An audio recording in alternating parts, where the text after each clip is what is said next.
E-A-G-L-E-S. Eagles.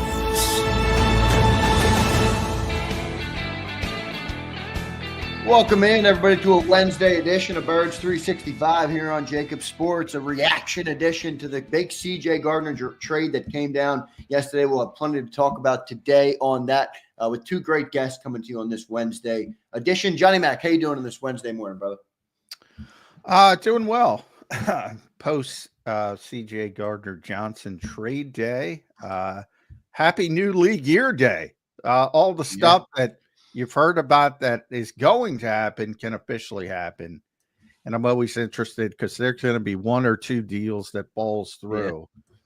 Always seems like it. But most of the heavy lifting, as it usually is done during the legal negotiation period. And today at 4:00 is the official start of the new NFL league year. Yeah, that legal negotiating period, boy, it really does take away the pop of that 4:00 on Wednesday. Not that it's not a big deal, but all these deals come out. It's really like Monday is when free agency starts because that's when the news starts flying. For all intensive, especially if you're covering teams like we are, Yeah, for fans, I mean, it starts Monday, but nothing is official until Wednesday.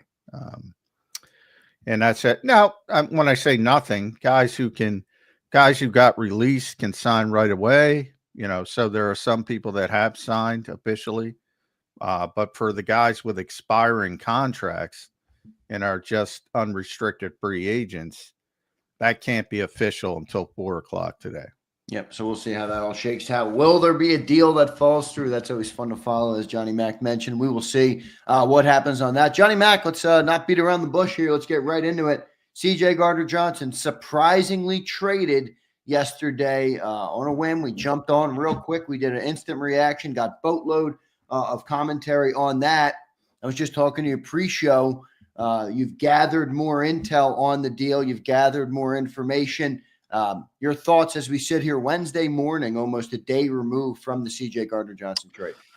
Yeah, a little inside baseball. I mean, for those who don't know, when we do these things right away, you're getting my instant reaction. Obviously, I don't have time to text people, talk to people, do all the reporting aspect of it. After I got off the air, I spent 2-3 hours trying to run down this trade because it was a surprise and what was going on. So, part of it, part of it has to do with some of the other issues, the personality, whatever you want to describe it as, if there were no issues with C.J. Gardner Johnson from that perspective, he'd be here. I'm sorry. He'd be here. Now, from the business side of football, this is about business more than actual football on the field. It's about saving cash, not cap. It's about saving cash, and they'll save about $8.5 million. And that's got more to do, which I always say, it's not fans' fault, but I mean, you get all these things. Grade the move. You see all over the place. Grade the move. Everything's in a vacuum. Like, that's not how it works. Oh, this is a C, this is a B, this is that. Everything affects everything else. And with the Eagles, they generally have a larger ranging philosophy than most teams, which will be 2-3 years out. And there's some GMs who are about the moment because they have to be about the moment. I talk about them all the time. They're essentially GMing for their jobs. It's not Howie Roseman, obviously. So he's thinking about paying Cam Jurgens and Jalen Carter, and even down the road further, Quinyon Mitchell and Cooper DeJean, who only got 2 more years and they're up. And they're already paying the quarterback and the running back and 2 receivers and 3 offensive linemen that will quickly become 4 offensive linemen and now an off-ball linebacker, et cetera, et cetera, et cetera. So you can't pay everybody. That part is completely true, and that's been the Eagles' philosophy and how he has intimated it numerous times, by the way. Whether it's talking about young players are going to have to play again, whether he's talking about maintenance off season. He's not lying to you when it comes to that kind of stuff. It's got to be a little bit of a reset because of how much cash they have spent over the past few years, getting all these superstars under long-term contracts. That part of it is true. However, you know, there was a report from James Palmer that the Eagles were interested in Justin Reed, who eventually signed. Who did he sign with? New Orleans? Yep, New Orleans. Yeah, they had a lot of interest in Justin Reed in the past. So, I can believe it. They've always liked the player. But that's an indication that, well, they wanted a safety. And if they got Justin Reed, CJ wasn't going to be here. Right. And they were probably going to have to spend some cash to do it, right? Yeah. He got 3 years, $30 billion, somewhere around that. And, you know, the guarantees were about 22. So technically they would have gotten more expensive at safety if they would have pulled off that flip. So it wasn't just about the cash. It was about the player as well. It always involves one more thing. They need cash. They're looking for cash. They're looking to gain cash. That's why Dallas Goedert might not be here next year as well. That's why some of the players left in free agency, because the projections obviously were too high. So that part, two things can be true at once. But as I said, if there were no other issues with CJ Gardner Johnson, he's probably back. They probably would have looked for it in other places.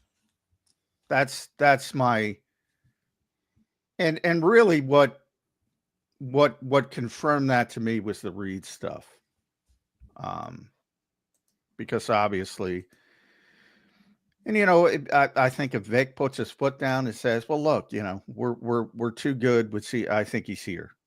You know, a lot of things. I think he's here. So part of it is no doubt about it that the Eagles do want to save cash over cap. It's not about the cap number. And I get it. Fans are so hyper focused on the cap number. For the Eagles, it's about cash. But again, if Vic Fangio felt he was a necessity, he'd probably still be here. The fact that they're looking for Justin Reed indicates that, you know, because they want Sidney Brown to compete for that job, which is legitimate, but obviously they want some legitimate competition. And this is the phase of free agency. You know, I saw Justin Simmons, which we never stopped talking about last year. Yep. Was on Pat Leonard, my buddy Pat Leonard's show, and he said, "Hey, I'd like to come to the Eagles and Vic Fangio." People would lose their minds if they got Justin Simmons, big name, you know, latter stage of his career. You can get him for 1 year. That fits what the Eagles want more than anything else. But I do think there's competition to bring in. But so it is not mutually exclusive. It's about more than one thing, but they do want to create cash. There's going to be more money out than in. And by that, in than out, more players out than in, which has already taken place, because there needs to be an adjustment. And Howie's alluded to that, as I mentioned numerous times. But this particular player, anybody saying it has nothing to do. Now, does it have anything to do with his social media? You can play this game, his latest social media. It's not even a miscue. He's just giving his opinion. That's fine. There's nothing wrong with it. But the overall impact on this giant personality, good, bad, and different, whatever you think of it, is part of it. I'm sorry. It's a collection of the player. All right, John, let's run down a little bit of what you just said, because I think you just laid out a lot of information for people. It's about cash savings, but there's also clearly some player evaluation involved in this, because they were involved on a player like Justin Reed. So, John, what it sounds to me like is, well, here, real quick, one question though. If it's all about cash, why do you prioritize an extension for Saquon this summer specifically, because you didn't really have to. Does that make sense, that question? Like, why would they go and do No, that yeah, deal it does if make they're sense. trying to save cash? It's not about the timing. It's not about pushing off. It's about the player. They're basically they have a demarcation line of foundational players versus non-foundational Right. players. And they So identified him as a foundational piece. yes, so any foundational piece they will pay, and they will pay early if possible to save money, to save Right. as much cash as possible. The issue becomes with where does that demarcation line end? A lot of people would say CJ's a foundational player for this team. They think he isn't. Dallas Goedert, they think he isn't. So they are getting more disciplined with who are they're going to give money to at this point, because they understand the deals coming in the future are going to be Yes. massive. And look, Eagle fans, we love talking about how it feels like Howie gets every deal done. But what John is explaining right now is very interesting, because we're coming off years where we gave massive deals to A.J. Brown, Jalen Hurts, Devontae Smith, Saquon Barkley 2 years in a row, Landon Dickerson, remember that deal? Lane Johnson gets restructured every year. Jordan Mailata got paid. So all of these contracts that have added up, people always say, hey, we love Jeffrey, man. Jeffrey gives that cash. Well, it's not a bottomless pit of money is what it seems like, John. And they're just being more disciplined now, at least that's how I'm taking it. Yeah, exactly. And they're being more disciplined because they've spent so much over the past few years that you can't have an all-star at every position. You can't have a foundational. It'd be great. Right. The problem with the Eagles, and it's a good problem to have, they have so many damn good players. Right. Too many foundational pieces. Yeah. So, you have to define it, what you believe. You have to declare, all right, this is the cutoff point. And, those are difficult decisions. And how he has described it is we're going to have to make difficult decisions. Well, and they're making difficult decisions. But if you see somebody going out the door for cash savings, it's telling you that the Eagles, and it could be for different reasons. Again, in the case of Dallas Goedert, it's about his age. It's about, how long he's going to be at that position. With CJ, Dallas is, certainly no issues from a standpoint of creating waves or anything like that. Different issues. With CJ, there's a part of the splashiness. I think the fan base loves CJ for a lot of reasons. One, his energy, his physicality, his playmaking ability. And then you look at it and you've seen it, he's here 1 year and they make the Super Bowl and they have the number 2 defense and the number 1 passing defense, and he leads the NFL in interceptions. He leaves and they're the 30th ranked passing defense, and he comes back and they're number 1 and he's got 6 interceptions again, and they win the Super Bowl. So there's that very linear connection of what this guy has meant to this team and this defense. So I get it from that perspective, but that's very, there are a lot of issues that happened in 2023, starting with, Big Fangio's not here. Right. In Which I think is the biggest thing there. I mean, you lost so many people after that 22 Super Bowl, but you also they made a mistake on the coaches. That's all that's been evident now. So I think that's the biggest difference. Yeah, it certainly is. I'm always talent over coaching, but the coaching's gotten a lot better. You have to be honest about that as well. I thought they were unfair to Sean Desai in season. I agree. Yeah.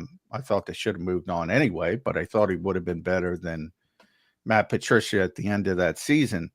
So I thought they were very unfair, but obviously Vic is a significant upgrade to say the least. So a lot of it factors in. Then Jalen Carter was a rookie and he takes off in his second season. We talked about Nolan Smith, Zach Bond, you signed him for a $3.5 million. So many things besides CJ Gardner Johnson contributed to that defensive success. So I think if you look at it in that linear fashion, But what you can say is a big-time playmaker. No question about it. It's going to be tough to replicate that. It's going to be tough to duplicate that. But I think they're much more equipped this time to handle it than they were the first time he left.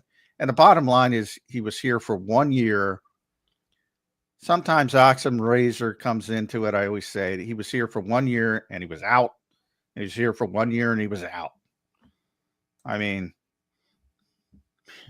you can handle him in spurts, but exactly too long. I mean, exactly. Too long and he's gone. All right, John, a couple of questions here before we got Mike Gill coming up in a little bit on Birds 365. And then later on in the show, we'll have Brandon Lee Gowton from Bleeding Green Nation. So we'll get everybody's reaction, everybody's breakdown of these deals. Are the Eagles cash poor? No. They've spent more cash than any team in the NFL over the past decade. Which is insane. I saw you tweet that out. That is a remarkable stat. Yeah. Nobody spends more cash. And that's the trick to it all. Right. So they're just at a point where if you're not a foundational piece, we're probably not going to show. They got too many good players. It's the best thing of all. Yeah, right. From a fan perspective, they got too many good players. And I think, Milton Williams and Josh Sweat are exemplary of this. They're really good, but I think most people know and understand they're not great. They're not great players. Right. Like Lane Johnson's great. Saquon Barkley's great. Landon Dickerson's great. Jordan Mailata is great. Jalen Carter is great. Zach Bond was great. Projects it. Those were great players and are great players. Are they great players?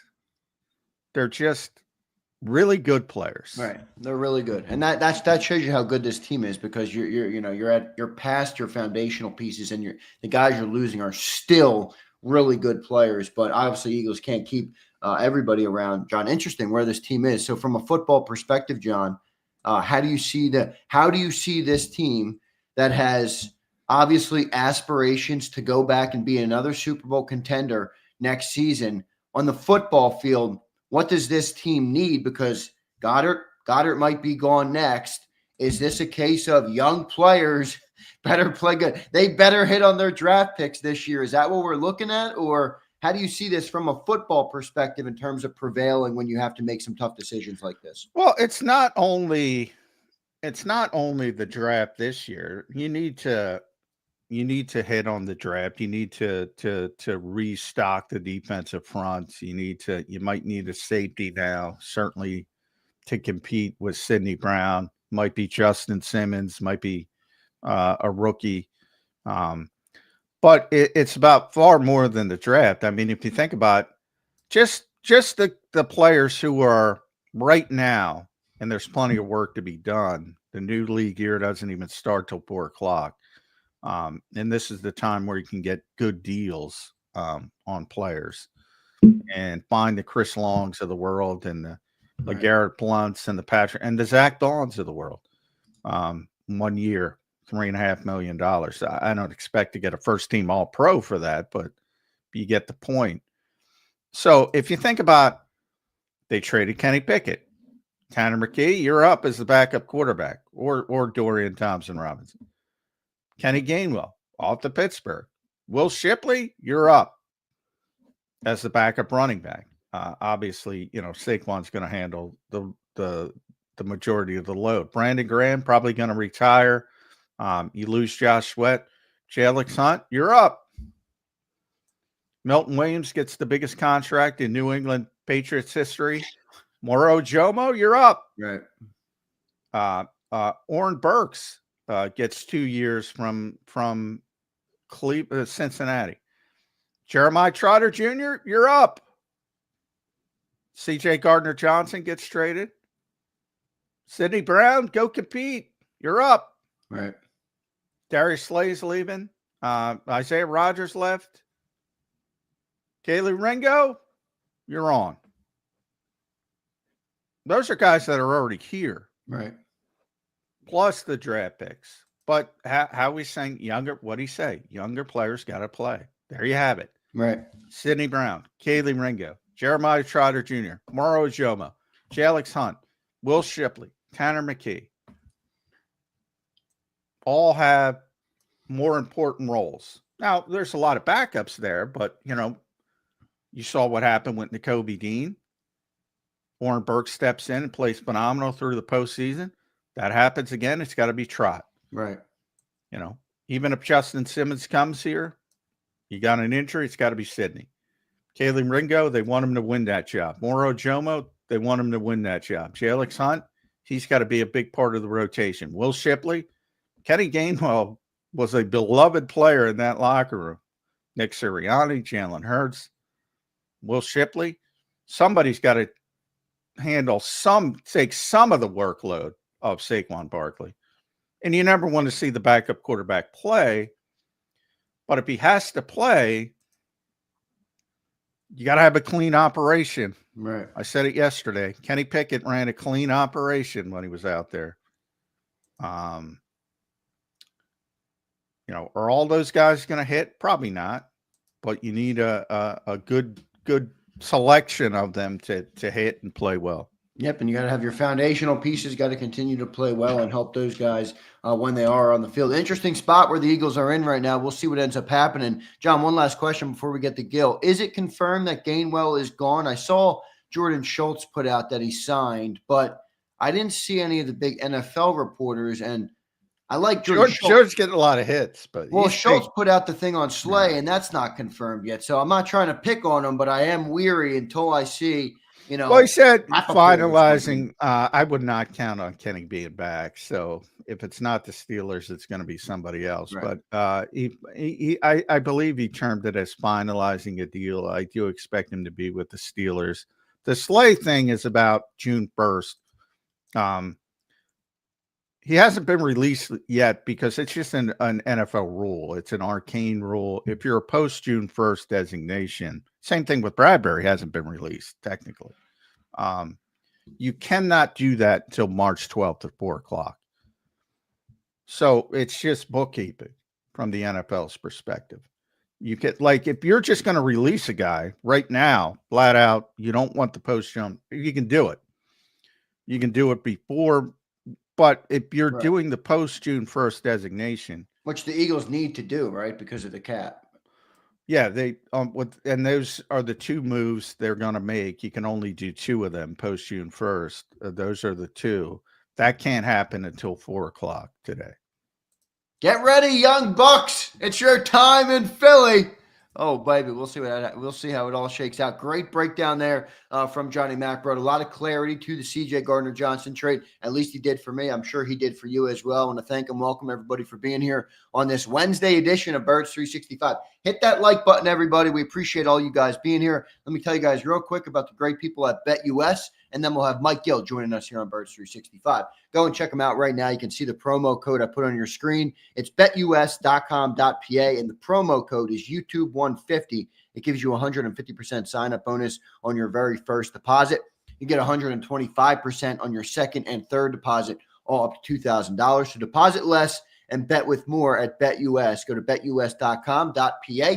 And a big thanks to them for sponsoring the 2-hour show today. Let's go to our main man, Mike Gill, joining us now on Birds 365. Mike, welcome to the show, man. How you doing on this Wednesday morning? A crazy couple of days to start the week, Mike. I haven't been traded yet. Well, they're looking to save some cash, so you might have to go, Mike, but we'll see. Wait, I've been giving people discounts for way too long, man. No way. Yeah. All right, your first reaction. Are you're trying to talk people off the bridge, or are you trying to, let them say, "Hey, jump. This is a disaster." Where's Mike Gill? I kind of like.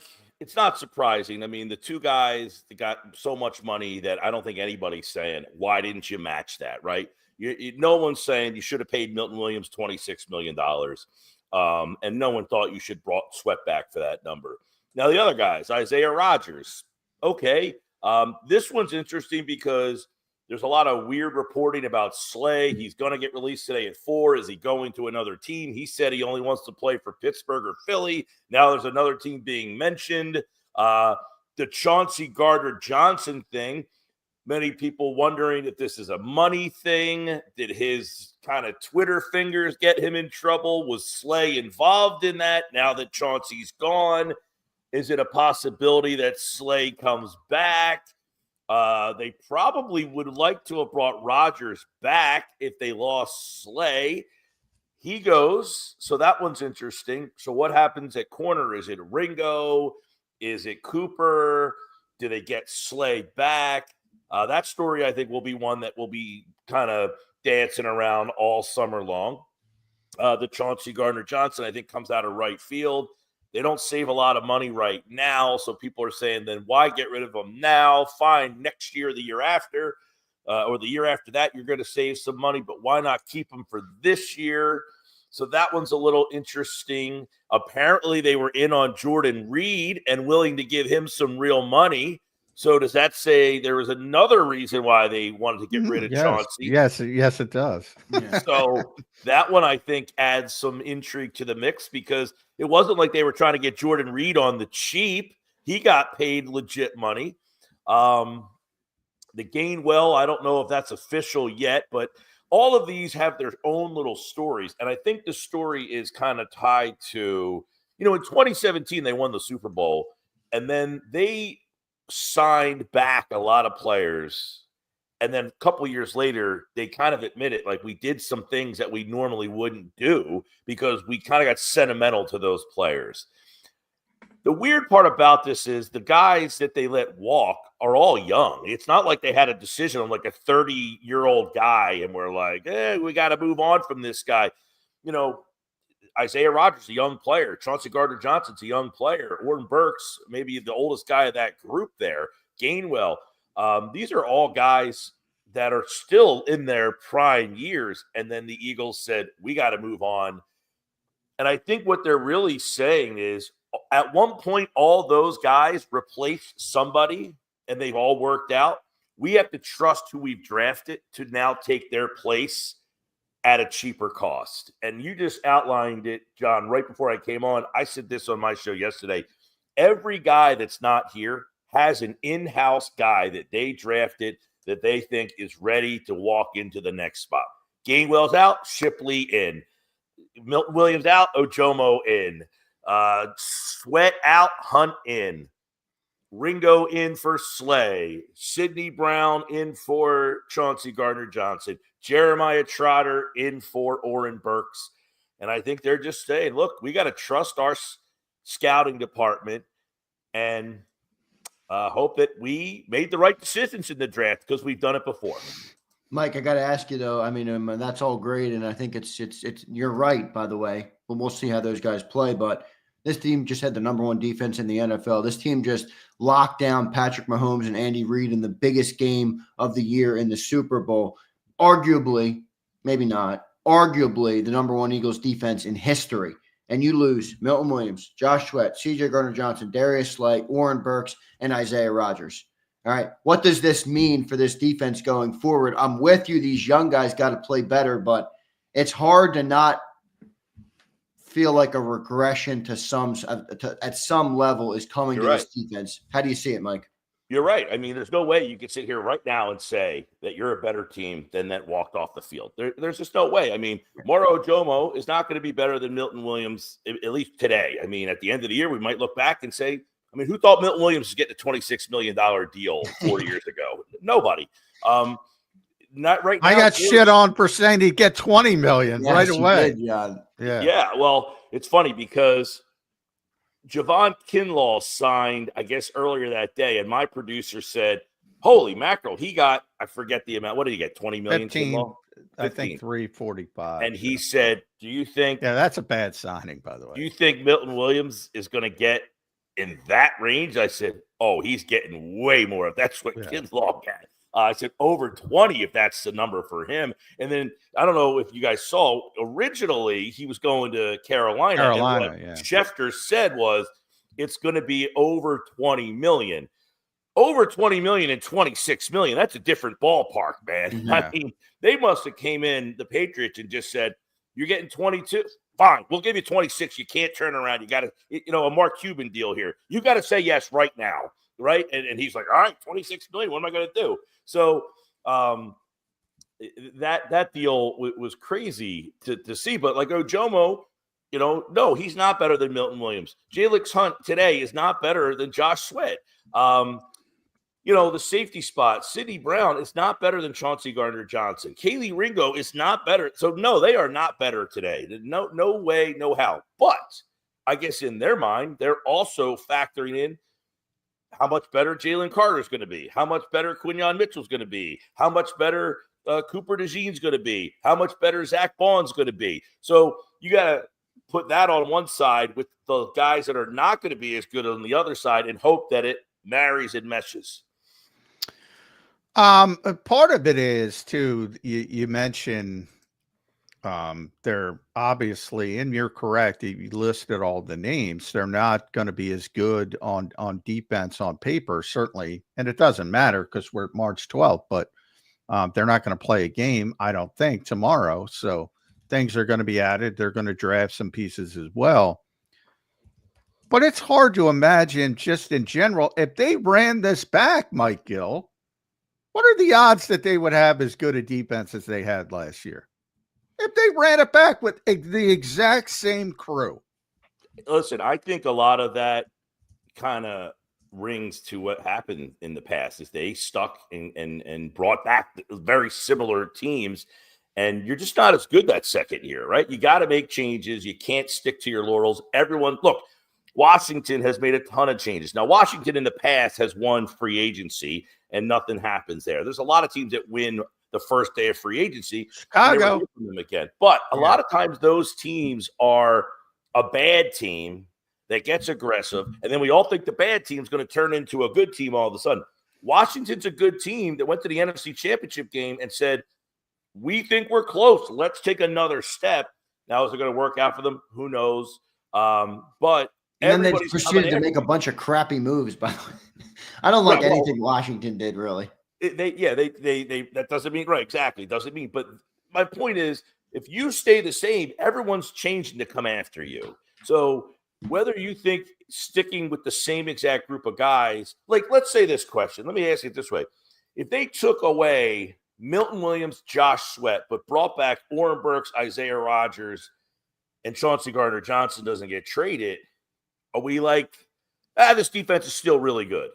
Or is it, Williams and Sweat, that's 4 sacks in that game and a lot of pressures from those two guys. I know. That make that game what it is. Yeah, I still feel like, and maybe this is my eagle glasses, but I still feel like the team is good because they've identified their John, what was the word you used? Their foundational pieces, and their foundational pieces are so damn good. So other teams make roster moves like this, and their roster's not as good. So they're like, okay, goodbye to that player. The Eagles roster is so good that when you cut or move on from the 7th, 8th, 9th, 10th best player on the defense, Eagle fans are like, holy shit, we just got rid of a really good player. But I really think the whole roster is just better. So when you move on from a guy like CJ, it hurts a little bit more, but you had to do it. And you still have guys like Carter, Davis, Ojomo, and Zach Baughan, the safe Reed, Quinyon Cooper. Your foundation's there. One of the things that gets lost in the sauce is Milton Williams makes $26 million a year, in part because he's playing next to Jalen Carter. Reed. So I don't know that he's going to be afforded the same options playing in New England. Now, they've beefed up their defense as well. They've got a good, defensive mind in Mike Vrabel coaching that team, so they should be better defensively. But what does that mean for the guy that plays next to Carter this time? Next year, Maro Ojomo.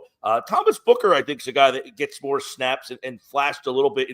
I thought he played – I feel like he played so little, but I remember his number making plays more than almost any other random – yeah, I mean, Thomas it felt like he was always – making a play in the backfield or something. Now, I don't know if he's even a guy that they want to give more snaps to, but they signed Gabe Hall. Keep that in mind. He was a 3rd-round pick. He was signed off the Raider practice squad. And, the Eagles kind of stashed a bunch of these former high picks, and no one heard about Lewis Scenes, another guy who was a 1st-round pick at safety. People don't remember. That was way late in the year. He actually – wasn't he active for the Super Bowl? He wasn't active, but he was on the roster. He was on So the he was on the 53. roster, but Yeah. he's another Georgia guy who was a first-round pick. He had a real bad leg injury. That was like 3 years ago. So here he is now. I mean, is he another guy that they signed off a practice squad? And those are the guys that we talk about in free agency now that I think you're looking at is the guy who was the high draft pick who had some injury issues. That's why they make this trade yesterday. Hey, you get a first-round guy. He was the 15th pick in the draft. Let's try to get some talent in our building because we trust our process, our coaches, that we can get more out of these guys than the other team can. So that's where this team is kind of at right now with taking – they don't want to be complacent. How do you take that next step? We find some talented players, get them into our situation, and hope that gets more. Becton was a guy last year. They brought him in. He was pretty much a bust with the Jets. A lot of that was injury related. They had the foresight to try him out at guard where he was a tackle before. And here we go. Now, I don't know what Becton's story is going to be. Maybe he's back. But if he's not, I think the Eagles feel like, hey, we just found another guy that we can kind of – and, you know, on our show yesterday, we asked the question, is it fair to just always assume that Jeff Stoutland's going to get a guy and make him something? Is that always fair? I don't know if it's fair, but we just assume, right? We just assume that he is going to be able to get what this kid has not been able to get out of him.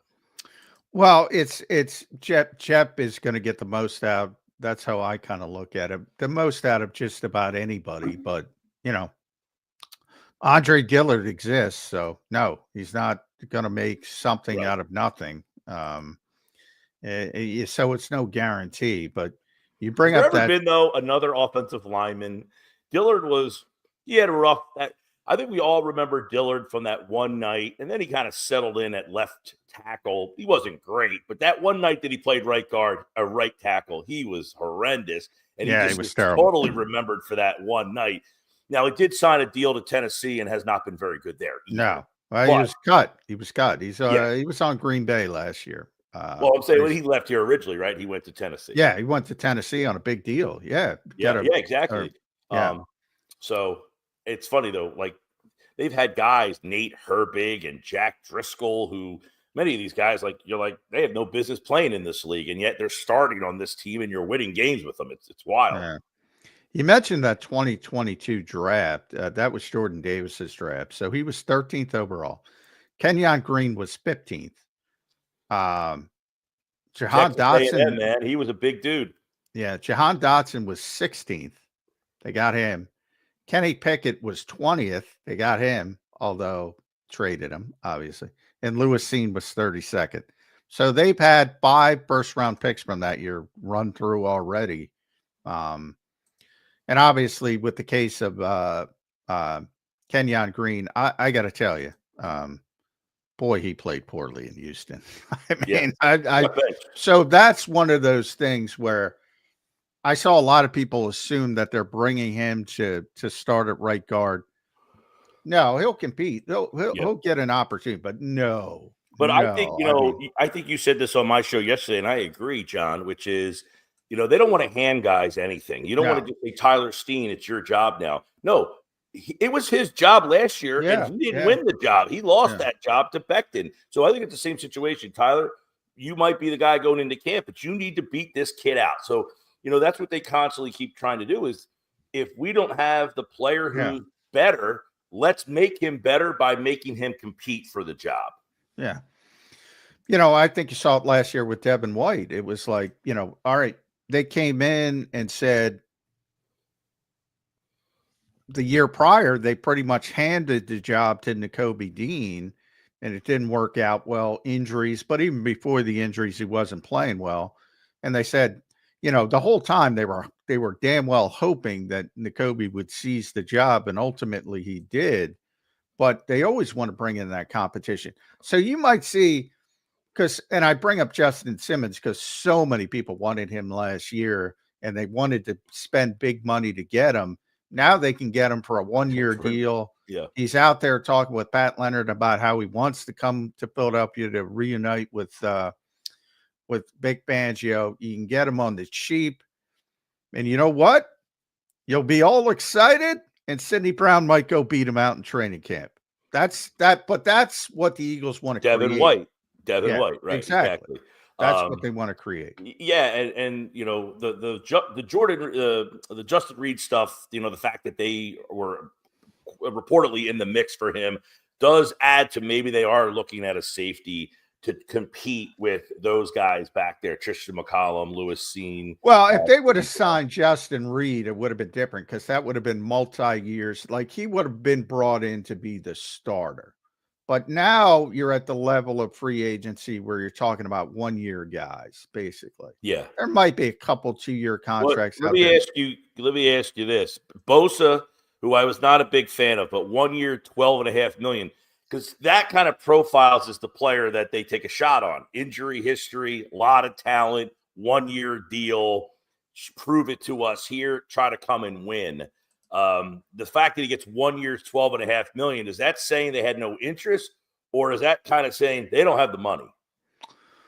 I don't think they wanted to go that high. It's not that they don't have the money. It's again, they're being very disciplined because that's what I mean is that they're being that cost conscious. Yeah, they're being not that they don't have the money, but they're being that cost conscious that even for a player that kind of fits, you agree that would fit though, like a talent, they need an edge rusher.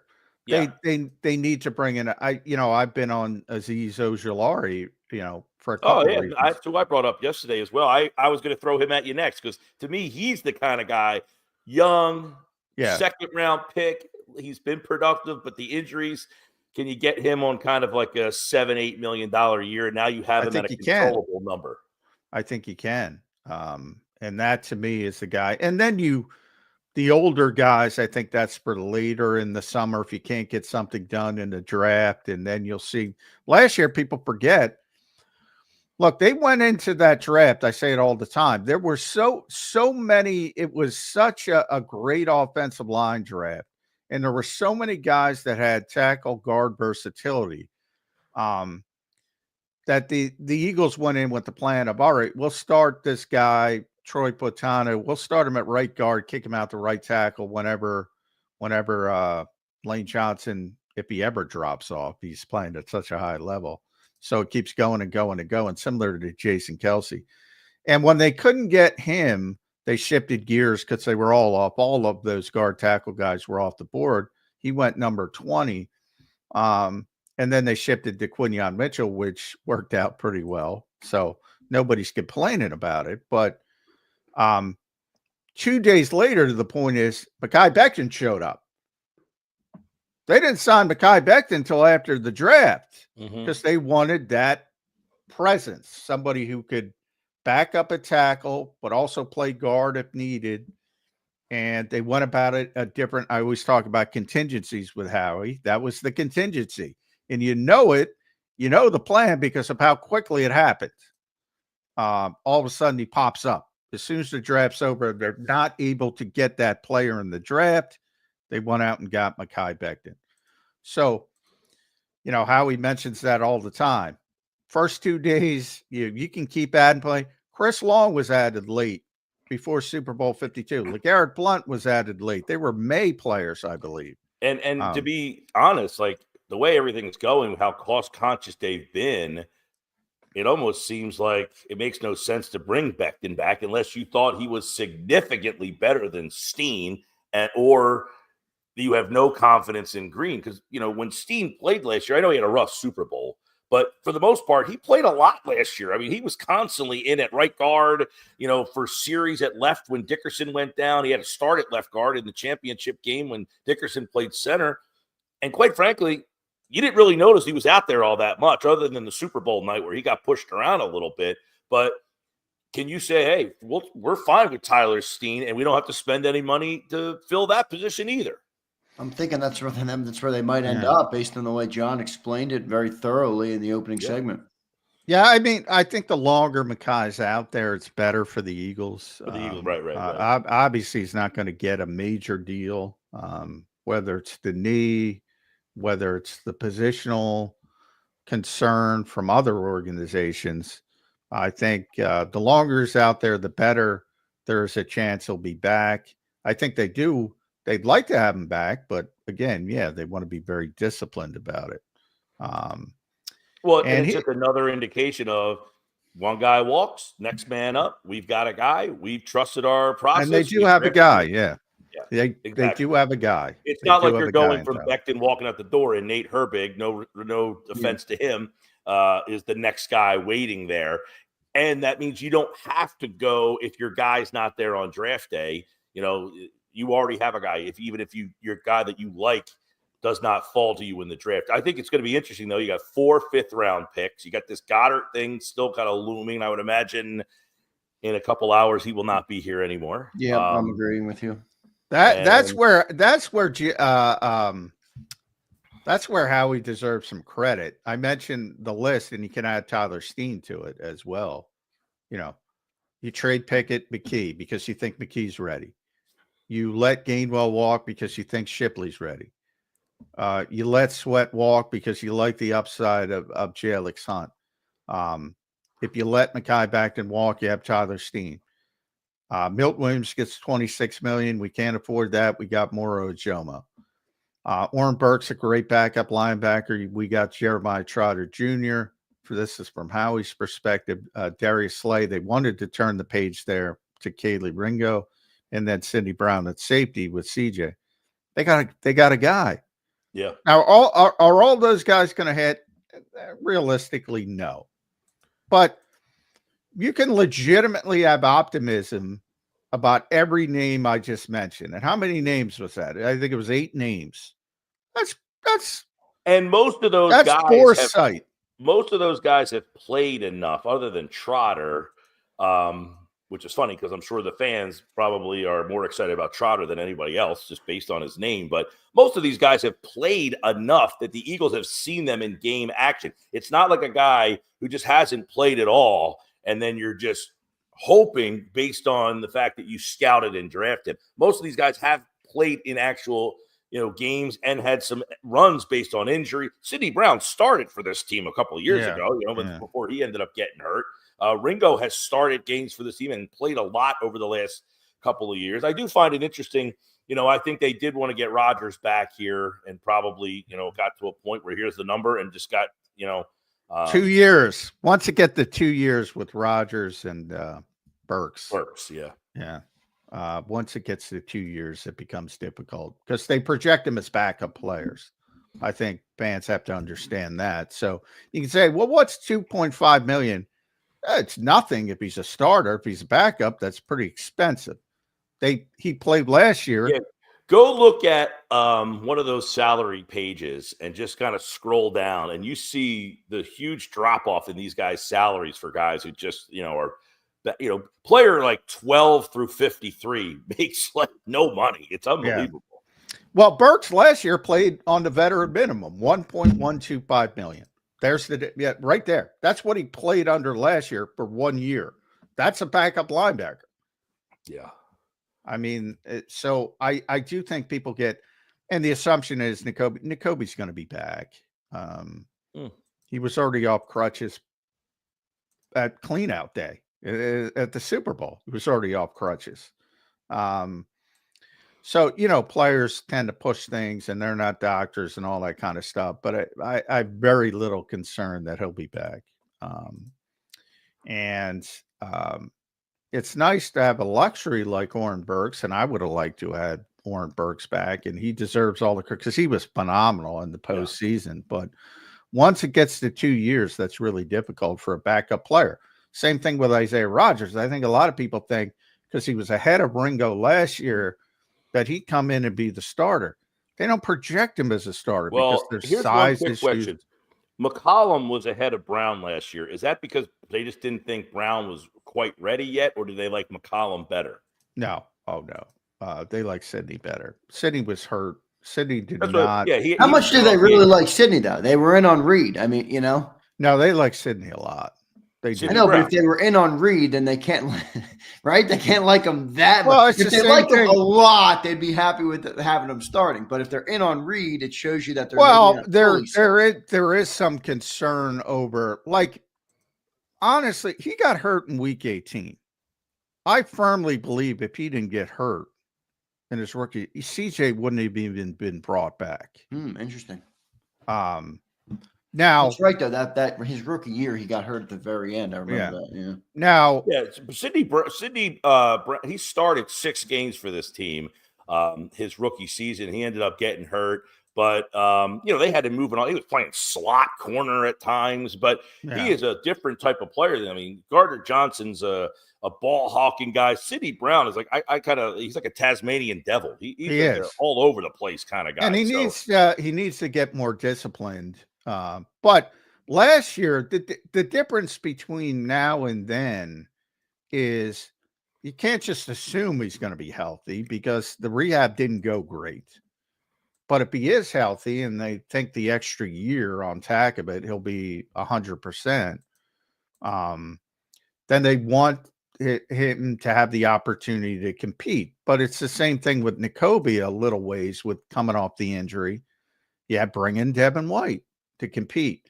Now, again, I don't want to compare Justin Reed because if they signed Justin Reed, it would have been for multiple years. He would have been the starter. So I'm not going to sit here and say they're 100% that Sidney Brown's going to be their starting safety, but I do know they like him. They love him as a player, and they love him as a person, and that's a big deal with this organization. Red Star player, as they call it.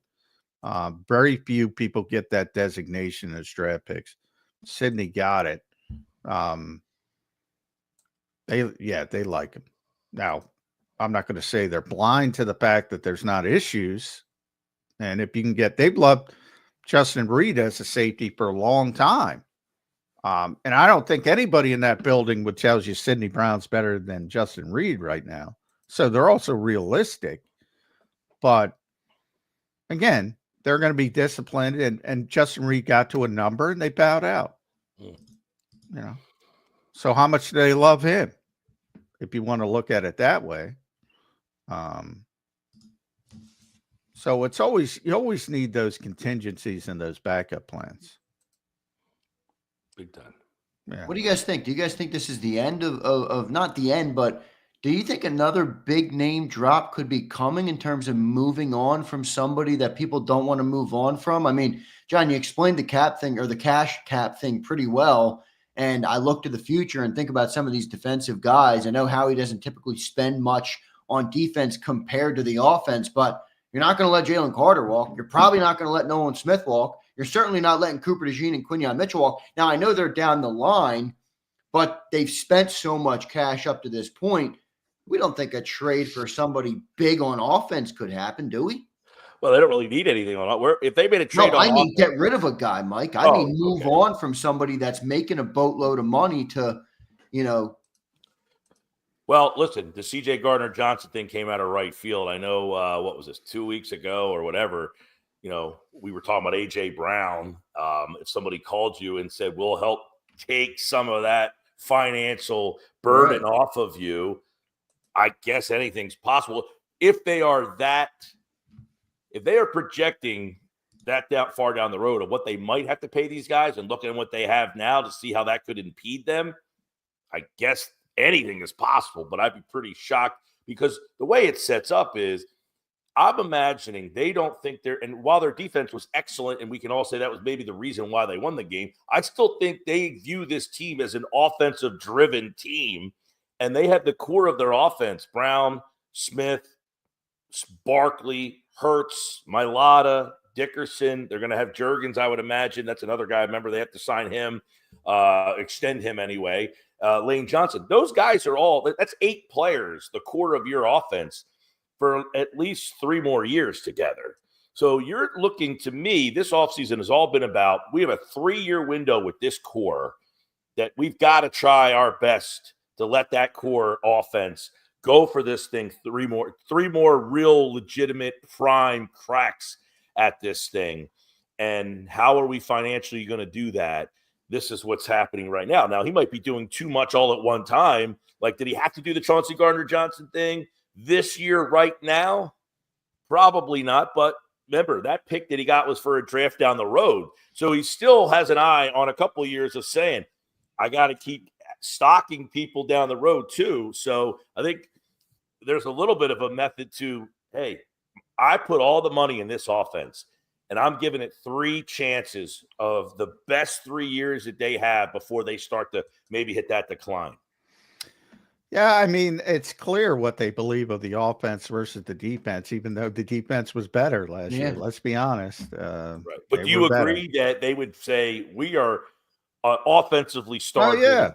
Well, like they don't really have a star. Jalen Carter is kind of emerging into that. Jalen. Yeah, no question about it. But if you were to ask people, who are the Eagles' stars? You know, it's Barkley, it's Brown, it's Smith, it's Hurts.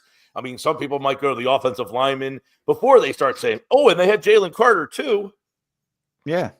No, I'm with you. Yeah, it doesn't make much sense, but because the defense was, the one that 9 drives in the Super Bowl, Mike Gill. What I think is, I thought about this yesterday. What is amazing about this is the defense was so good, number 1 defense. And so many times when you have a team and it's like, well, it's really hard to win with rookies. They had 2 guys that were rookies. Nolan Smith was essentially, he did not play hardly at all as a rookie. Jalix Hunt, there's a guy that was playing safety in the Ivy League a couple of years ago. Look at the guys on the field. Zach Bond, yes, he's a veteran player, but he's a rookie at that position. Think about how improbable it was to get what they got out of who they had out there. Well, that's a good point you bring up. So, as improbable as that is, and if you said that before the season, I would have laughed at you. Everybody would have laughed at you. Said, "Oh, Quinyon Mitchell, Cooper DeJean's going to be the best slot corner in football. Zach Baldwin's going to be a first-team All-Pro." We would have chuckled at you. That's how improbable all that stuff was.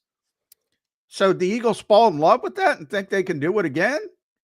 Because it's the ultimate. This is, the irony here is Howie was the worst drafter. He's got to go. He makes so many mistakes. To now, he's hits on everything. I know. It's like the extremes of this is, no, at some point, yes, he took Rieger. He could have taken Jefferson. He took J.J. Arcega-Whiteside. There was a lot of better options at that same exact time. He's took Andre Dillard. That didn't work.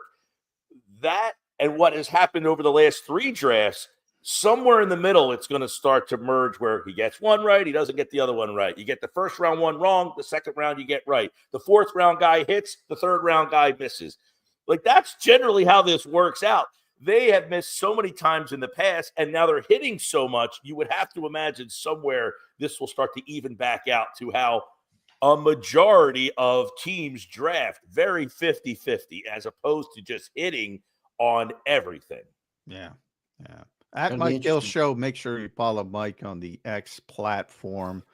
Follow his YouTube page as well. That's at Mike Gill Show. Listen to him on the Sports Bash, 97.3 South Jersey, locally, 2 to 6 every day. Spring training, getting excited. When are you heading to spring training? Actually, next week I will not be here. I will be in Florida. All right. So unless you want to try to grab me earlier in the week, I'd be open to that. But I am flying out Tuesday afternoon to Clearwater. I will be down for 2 or 3 games down there, and looking forward to it. My favorite trip of the year. I go this is my 21st season going down there. 21st season. Not a bad place to be, Clearwater. Not a bad place to be. No, good place to be. Mike, how good do you think the Phillies are going to be this year? 95. I'm taking the over. Oh, taking the over, but you guess what? I'm taking the under against the Dodgers. I didn't say they're going to win a World Series. That Dodgers wild. Here is my take on the 2025 Phillies rotation will be better than the 2011 Phillies rotation.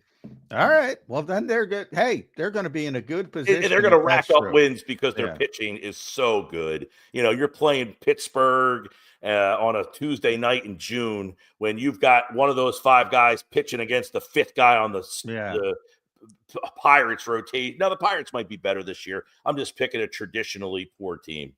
Hey, and if you have good pitching, you could win a short series. Yeah, You never know what can happen. Well, you can win short series, but the problem has been their offense has been, got Dodgers, there when though, you my needed them my most. God, Dodgers team. Dodgers are a super team. We'll see how it shakes out. Injuries, everything. You need can a Phillies 365 show. I'm your man. There you go. All right, There you Mike. go, Mike. We'll try to get you early next week before you Yeah, leave. if you need me The early, let me know. the people love their Mike Gill. Listen Yes, to him they do. locally, 2 to 6, Sports Bash. Yeah, Thanks, buddy. you can subscribe right there if you want more. There you of go. them. Woohoo! Great YouTube channel. Make sure you guys check him out. Go and follow Mike. Thank you, brother. See you guys. Thanks, There's bud. Mike Gill joining us here on Birds 365. Well done by Mike. Great stuff there. Johnny Mac, I can't help but wonder if this is not the end. Adam Schefter was on Philadelphia radio this morning and said he would not be surprised if the Eagles shed more salaries. I don't know what that looks like. Maybe that just means Dallas Goedert. Maybe that means some of the business that we're expecting. But Adam said it. It's real now, people. yeah, it's so true. John's been telling you. But well, is more to come, John? I mean, Well, Dallas. I think now it's more likely that he leaves than stays. But there's some complications there because if you trade him pre-June 1st, I'd have to look up the cap hit, but from memory, it's over $9 million, I believe. Now, post June 1st, it becomes much more manageable, but you got to wait. Obviously, they're going to use their 2 designations, and then the value comes down short term. But Howie's proven like he doesn't care if it's a 2026, 2027. Like he'll take future picks. So I still think it's more likely Dallas leaves than returns. So that probably will upset some people. But yeah, it's about that demarcation line I spoke of, which is basically, a good problem to have, because when you're debating, those 4 players are a perfect example of what I'm talking about. The 2 players he lost in free agency, Milt Williams, Josh Sweat, CJ Gardner Johnson in the trade, and now Dallas Goedert potentially. Are those foundational pieces? Are they on the same level as the quarterback and the running back and the receivers and the offensive linemen and Jalen Carter and Zach Bond? The Eagles say no. A lot of fans might say this guy is of that 4, this guy isn't. I think most people realize it's funny because they got a ton of money. Most people are on board with Milton and Josh getting understanding. They don't seem to be on board as much with CJ and Dallas. Well, I think they were the more surprising ones. People were prepped for the other ones because they knew they were going to be free agents. Maybe it's just prepared. Maybe you're well, John, right. let me ask you real quick, because we have over 1,500 watching us right now on all of our platforms. Not everybody was in here at the start of the show. In your best 3 to 5 minutes, I can't do it in 3 to 5 minutes. I know, but just to go, why did the Eagles move on from CJ Gardner Johnson? Because I don't know if everybody consumed everything that you said at the open. I know it's a pain in the ass to ask you to do, but I am going to ask you to do it.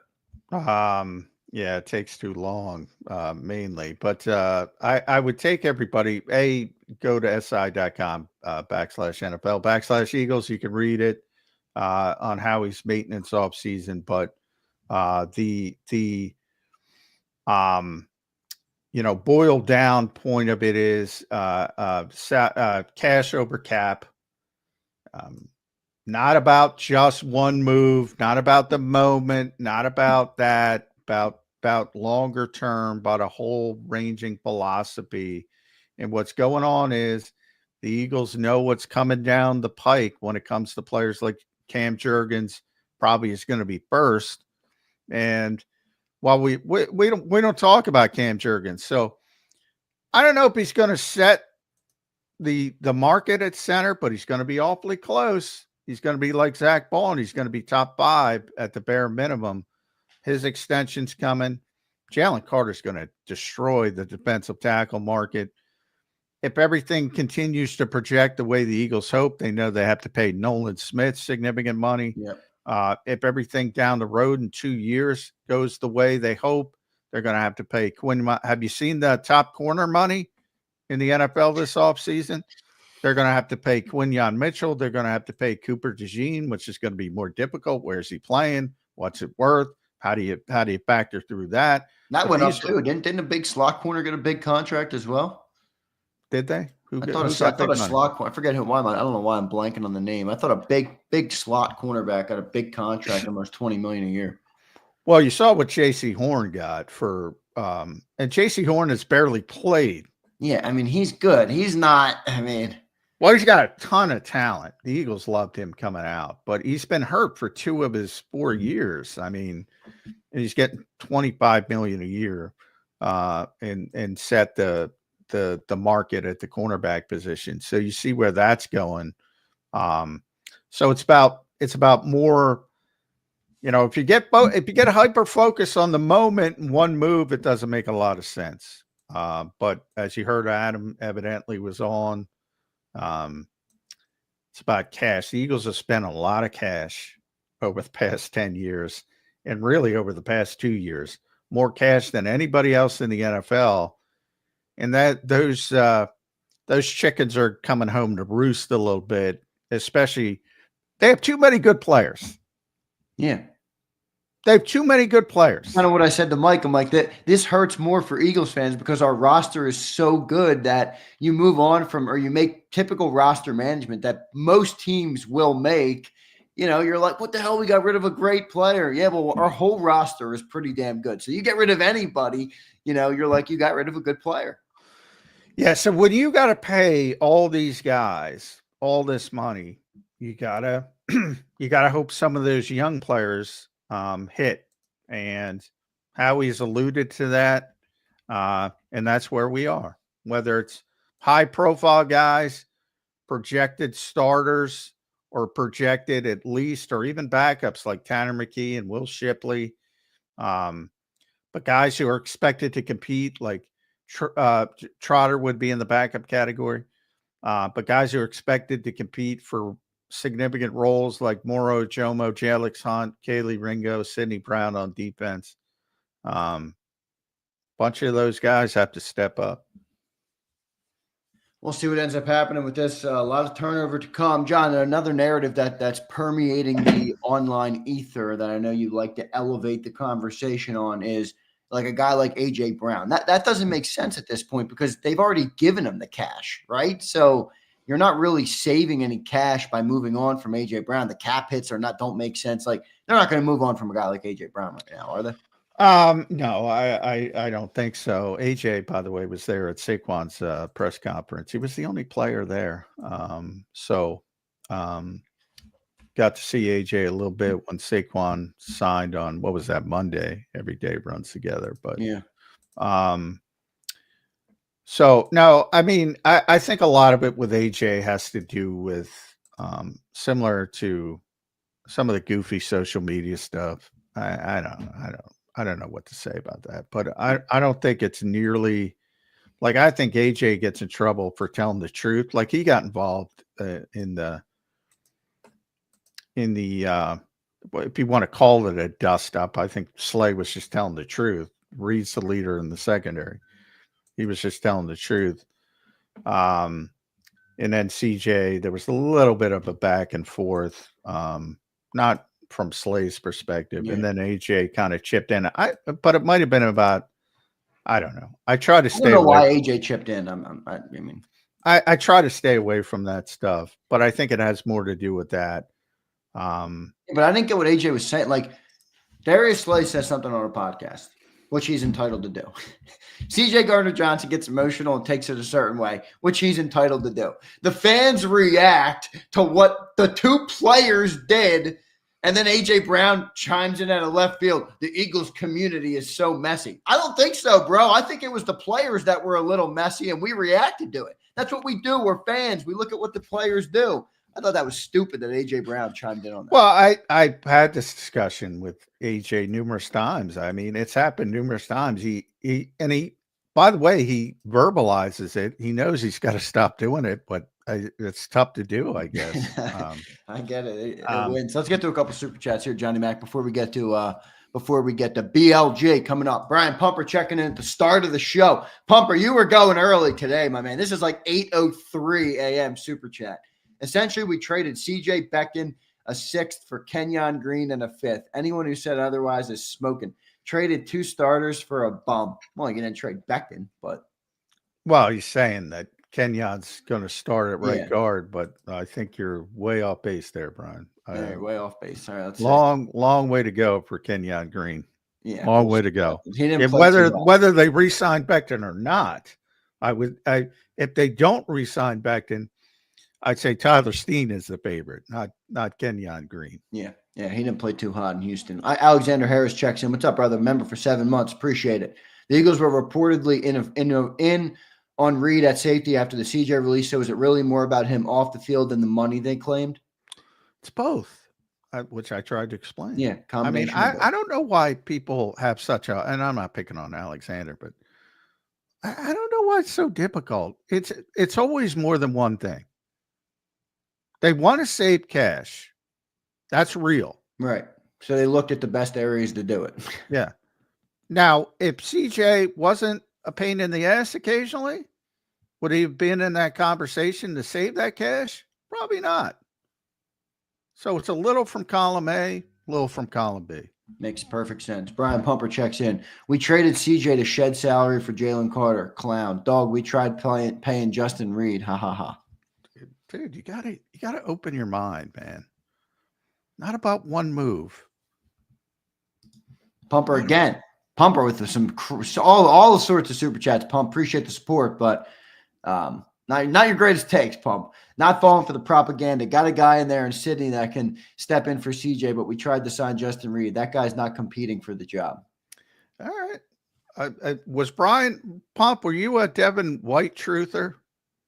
He probably was. He might have been. Pumped. Did you just get called out? You might have been a Devin White truther. One more from Pumper. Phillies blow. Old ass team went from the daycare to life care. Keep them bums off the show, and we good, fellas. Bald Eagle says, time to go ahead, John. What were you going to say? Phillies are going to be a top 5 team, but yeah, they're not beating the Dodgers. No, they're not. A bunch of weird things happen. Bald Eagle says, time to watch the restructure. It hints at who's cut. Time to watch what restructure you're speaking of, but the restructures. I don't think so at all. Yeah, I don't know what you're speaking of, but yeah, restructures are another thing that are way misunderstood. Well, a lot of them with higher paid players are just levers in the contract that you pull to move money around. Don't even need the player's permission. As for, in the case of Josh Sweat, everyone is different. In the case of Josh Sweat, they made him take a pay cut. Yeah, that tells you a lot. In the case of redoing Lane Johnson, they just go into say, hey, we're gonna give you a bunch of more money up front from the back end of your contract so we have more cap space. So it depends on the situation. They're all different. Bald Eagle says, what's annoying is the restructure of Saquon. He deserves it, but wasn't needed to do. But now there was no restructure. There was an extension. There was no restructure. And he got basically $6 million to go an extra year. So they basically rebooted the contract. He originally signed. See, if you guys get the information right away and it's a 3-year deal, Rich, it's really a 2-year deal. So he played the first year. He had the historic season. Offensive Player of the Year, set the single season rushing record. They took that first year and they rolled it over in the third. So now he's under contract for 2 years, all guaranteed money. He got $6 million more for restarting the contract. It's not a restructure. We've explained this many times on the show. Yeah, it's an extension. Sydney family checks in. Do you draft a top defensive tackle to help Carter cause chaos? I think that position's in play at 32. If you I'm stay still at stuck 32. on that defensive end, John. I think with needing 2 of them, they're going to have to Well, draft. I think it depends on if there's a defensive tackle there. Both of the positions, it's a deep draft supposedly on the defensive front. If the defensive tackle at 32, I still think they want to trade down, number one. But wherever they start, if the defensive tackle is better than the defensive end, you take the tackle because you need both. But yeah, if you ask me, what do they need more right now? It would be edge rusher. But if Walter Nolan's there and you like him, Right? Yeah, I'm not taking an edge rusher because I need an edge rusher a little bit more. Yeah. We'll see what it goes here. Zeal checks in. Let's keep it real. This isn't maintenance. It's a slight rebuild. Drop the propaganda. Oh, I don't agree at all, Zeal. First of all, I said Howie called it a maintenance offseason to explain to fans. Yeah, but it is. You still have your core on both sides of the ball completely intact. If you have a rebuild, new quarterback, new wide receivers, new defensive linemen like Jalen I mean, that's not a rebuild. Rebuild? Well, no, I'm just speaking to the fact of his point. I'm quoting the general manager. Yeah. That's what the general manager called it. I'm telling you what's going on. I'm not saying it's good, bad, or indifferent. From a football perspective, I said immediately, does trading CJ Gardner Johnson make the Eagles better? No. No, they got worse for sure. Yeah. Quoting the GM is not propaganda. He says GM is spreading the propaganda. So he's not accusing you of spreading. Well, every team spins their narrative. Every team. There's 32 teams and they spin narratives. It's your job to decipher as a fan what you want to decipher. If you want to, a lot of people I say it all the time. A lot of people don't want the truth. They want to be validated. They want to, everybody's great. Everybody does this. Well, everybody does that. Nothing's wrong. And a lot of people want the real information. So, and judge who you like. It might be Berman, does a phenomenal job. It might be me. It might be McLean. It might be anybody else. It might be Schefter, because Schefter said it on wherever. What is he on this morning? So now I said it yesterday, last night. Now he said it. Now it becomes real. Whatever. Mills checks in. He says, get rid of AJ now while the value is high. Get the fourth overall pick. I don't know if you'd get that. You ain't get the fourth overall pick. Boy, people don't get the trade market either. Yeah. Not getting the fourth pick, man. When you're lucky to get a 1. I don't know if would you get a 1, you think? With that contract? Yeah, probably a 2. Yeah, that's what I was thinking. 2 and maybe a 2 and a 5, similar to like a Burns. You're trading the contract as well. That's why you see all these deals and they don't quite get what you expect, because you say, wow, you got that for this player? You saw it with Deebo Samuel. And you're trading the contract. And when you have a massive contract, you're not getting a top 5 pick in the NFL draft for a wide receiver. Not Mills, I appreciate it. Not happening. One more, and then we'll get the BLJ checking in from Bleeding Green Nation. Looking forward to talking to Brandon Lee Gowton. Sydney Fit says, how he's watching teams pay overs. He's got a plan. Well, we'll see what happens, man. We'll see what ends up happening with it all. But definitely has a plan. The question is, do you like the plan? Definitely has a plan. It's funny because last week everybody was like, oh, I love Howie Roseman. And then like one move that they didn't see coming happens. And they're like, it's like, relax. Okay. Let it all come to fruition. Howie's used to it. Howie's used to it. Believe me. Oh, I'm sure he is. All right. Let's get to BLJ. Before I do that, I want to tell you guys about the great people at BetUS sponsoring the show today.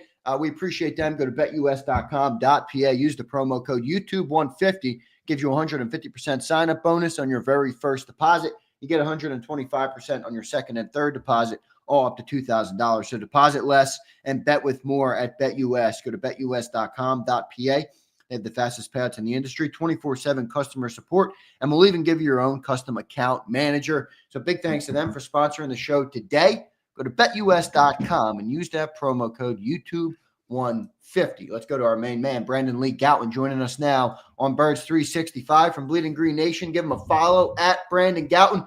BLJ, welcome to the show, man. How you doing on this Wednesday morning? Tough to see the season, 2025 season for the Eagles is already over with all the. It's done. Yeah, it's over. Done. They're hopeless. All right. So are you encouraging people to jump off the bridge, BLG, or you're trying to talk them off the bridge? Where are you after the big CJ Gardner Johnson deal? Yeah, I mean, look, I don't think just because Howie Roseman says something, like his messaging at the Combine people need to be patient. That means that the Eagles can't be possibly making any wrong decisions. But in this case, I do agree with him that I think patience is the right call and is deserved. And we can quibble, I think, like one or two things here, but I think the general guiding philosophy, what the Eagles are doing right now and resetting their roster a little bit and planning to rely on these young guys, I think that's all very sensible. Yeah, but I mean, if you talk about the cash savings, which typically I think, it's so ingrained into the average fan's mind to worry about the cap, but the Eagles have spent so much cash over the past few years, really the past decade. They've spent more cash than anybody else. And sensing what's coming down the road with Jalen Carter, Cam Jurgens is going to potentially set the market at center. He's certainly going to be top 2 or 3 when he gets his extension. That's how it works. Then you have Quinyon Mitchell 2 years down the road, Cooper DeJean potentially too, Nolan Smith. So many good. The funny thing to me, BLG, is the Eagles have too many good players. That's what it comes down to. So they have this demarcation line of foundational players, I call them, and they have to make those difficult decisions. Where does that end?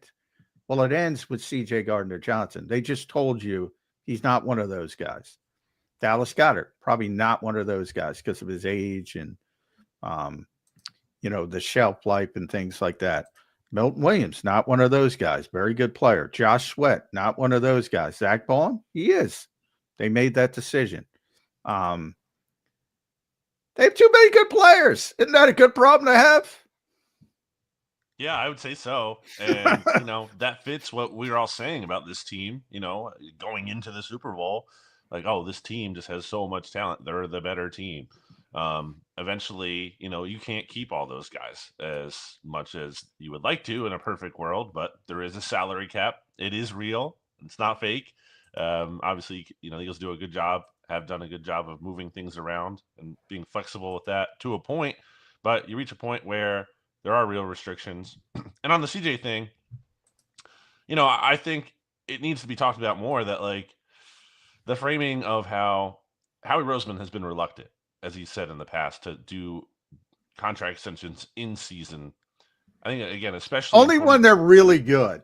Like, he doesn't mind it when they're sort of okay, but only when they're really good. And I go back to 2022 because there were a unique situation that year where, like, both players at linebacker, TJ Edwards and Kaiser White, were going to be free agents. And then safety, same thing, CJ DJ and Marcus Epps. So it's kind of a weird dynamic, especially when you're paying one of those two players at the same position and not the other. And I also think about last year when the Eagles gave that big contract extension to Devontae Smith, and not too long after, they redid AJ's deal, even though he wasn't up for that. Like, Howie is very aware of how a contract extension that he gives out impacts the rest of that position room, let alone the rest of the team. And I think with Reed Blankenship entering a contract year here, and the Eagles being very high on him, and him being part of the team's leadership council, to me, it's like, I think the Eagles want to sign Reed Blankenship to an extension. And if they did that, that obviously is going to prompt a situation, I think. I would say that's a good point. I'm glad you brought that up, BLG, because he is one. By the way, I talk about those foundational players that the Eagles want to keep.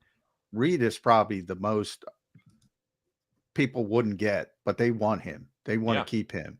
And I don't think he's looked upon in the same way as some of the other guys, all the big stars, but the Eagles value him that much. But to your point, I'm glad you brought it up. Look how CJ reacted to Slay saying he was the leader in the secondary, which, by the way, he was. He's the guy who communicated. Vic said it publicly. Look at the way he reacted to that.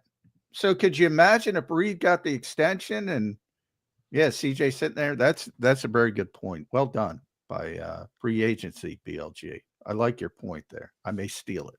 BLG, the sky is not falling. I agree with you on that, but I will say this.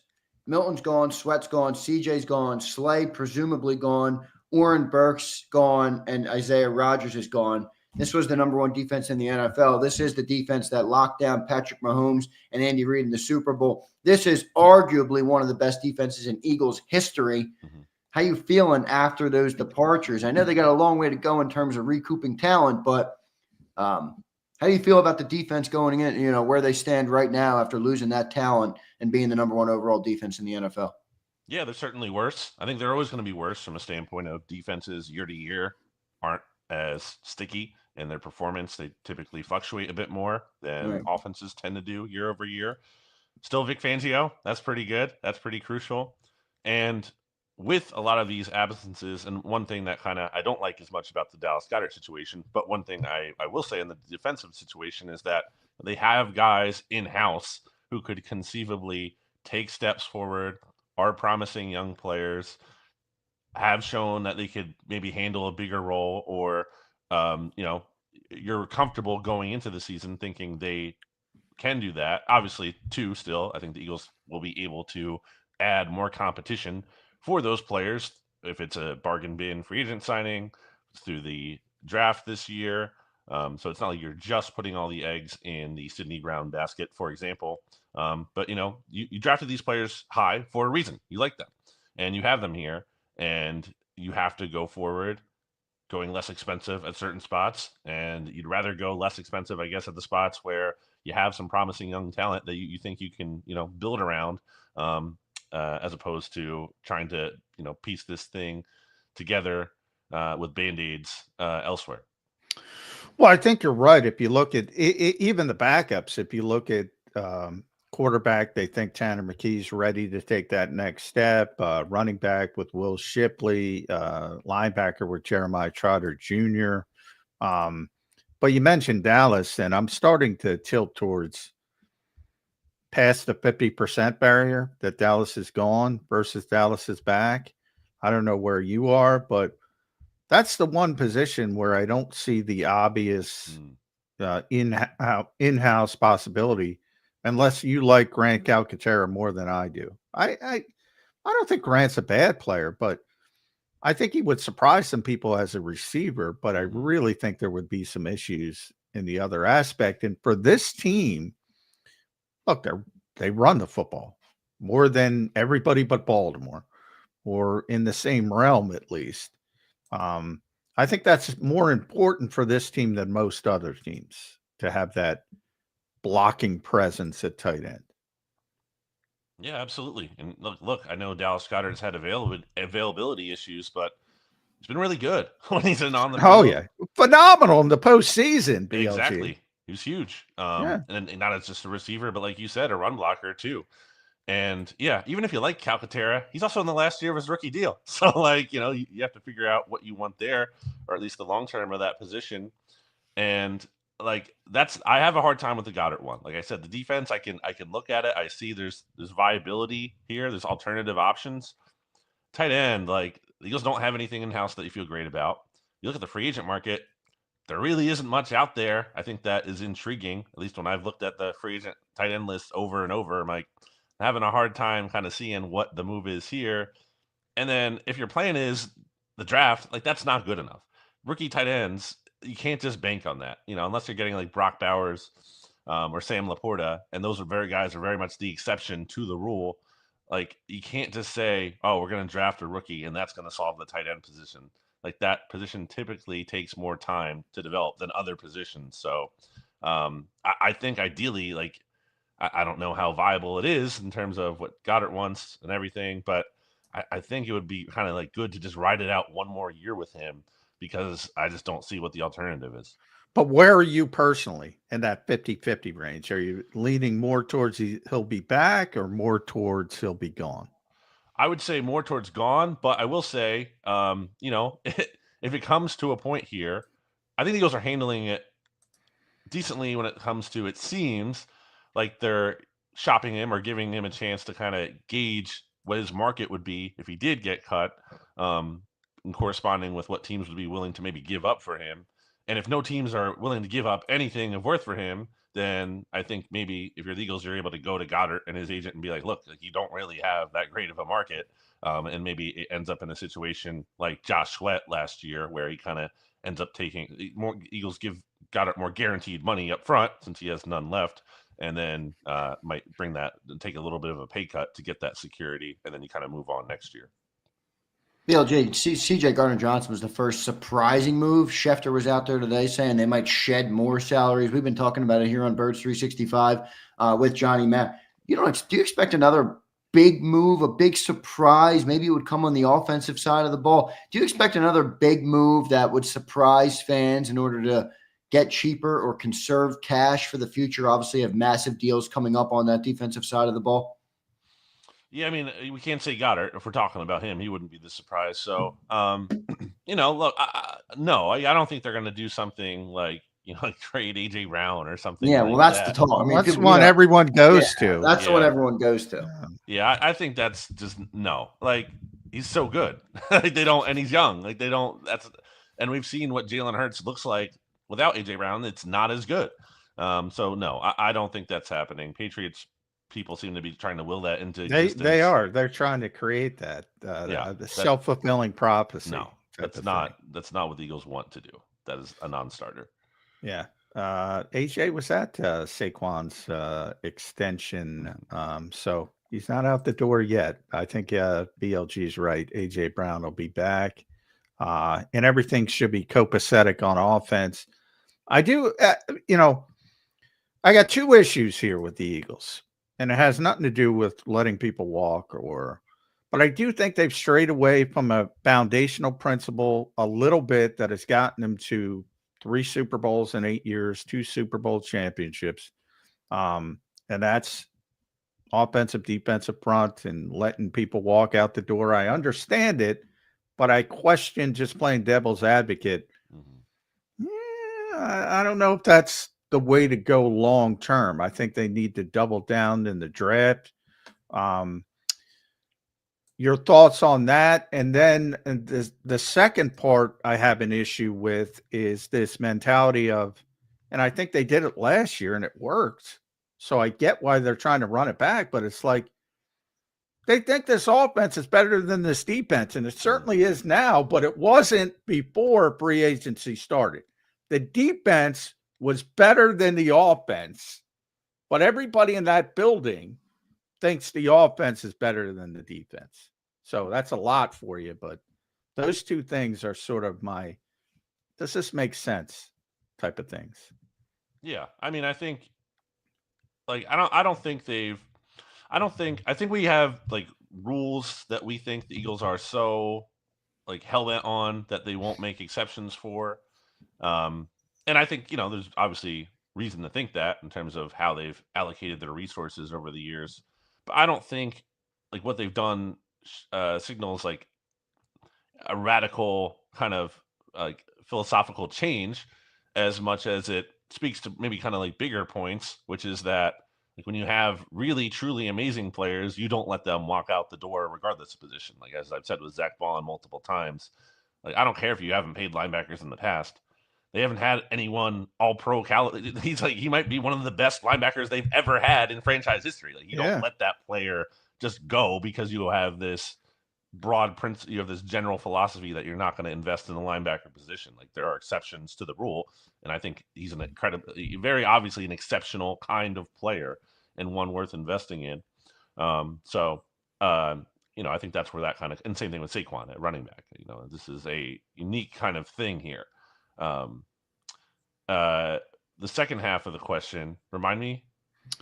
The second half is about just the general mentality of it. It seems like, all right, we're going to pay the offense and let Vic figure it out on defense. Yeah. Well, yeah. I mean, I think that speaks to having a lot of confidence in him. I imagine they don't do this also without, being in communication with Vic Fangio and what his vision is for the future of this defense. And I think if Vic Fangio is saying we can't lose Milton Williams, like then maybe I think the Eagles are maybe making a better effort to keep that kind of player. I think that obviously he would all things being equal, he'd prefer to have these guys back. But I think if he did say that about anyone, it probably would have been about Zach Bond, and they got him back. And that's really important and shouldn't be taken for granted.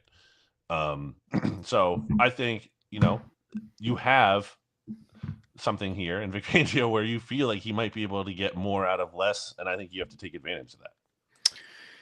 Yeah, and to a certain extent, I mean, it's coming. It's already started with Zach Ballin. Jalen Carter's going to get paid. Nolan Smith is probably going to get paid. Quinyon Mitchell 2 years down the road. Cooper DeJean. So it's coming for the defense as well. But just this offseason, in the moment, it does look kind of like, oof, especially coming off the Super Bowl.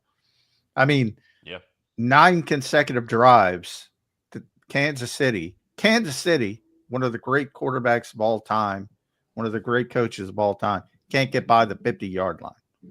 And it's been an exodus out the door for this phenomenal defense. So I get it from the fan perspective, but I also think it makes sense from the Eagles' perspective. So that's where I am. I also think, too, that I think the Eagles are trying to take advantage of a unique opportunity here where they have more equity than they usually would have in an offseason. Well, that's true too.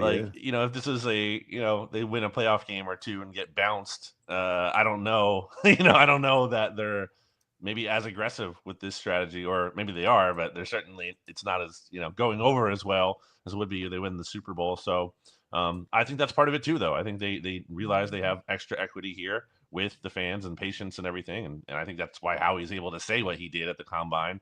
And, I think maybe there could be a bit of a step back in 2025. Not saying they're not trying to win it all, but I think they might view that as, okay, we kind of need to take our medicine a little bit more this year, and that will set us up great beyond this season. We'll see what ends up happening. BLG, we just talked about everybody that left. Let's talk about guys that might come in. Eagles are the only team left in the NFL that have yet to sign an external free agent. I don't have much of an issue with that, but people like to talk about it. You got the draft coming up. They were in supposedly on Justin Reed last night. Obviously didn't get that one, but who do you like out there? Anybody like out there to kind of retool this defense with, or is it disciplined and you stick to the NFL draft?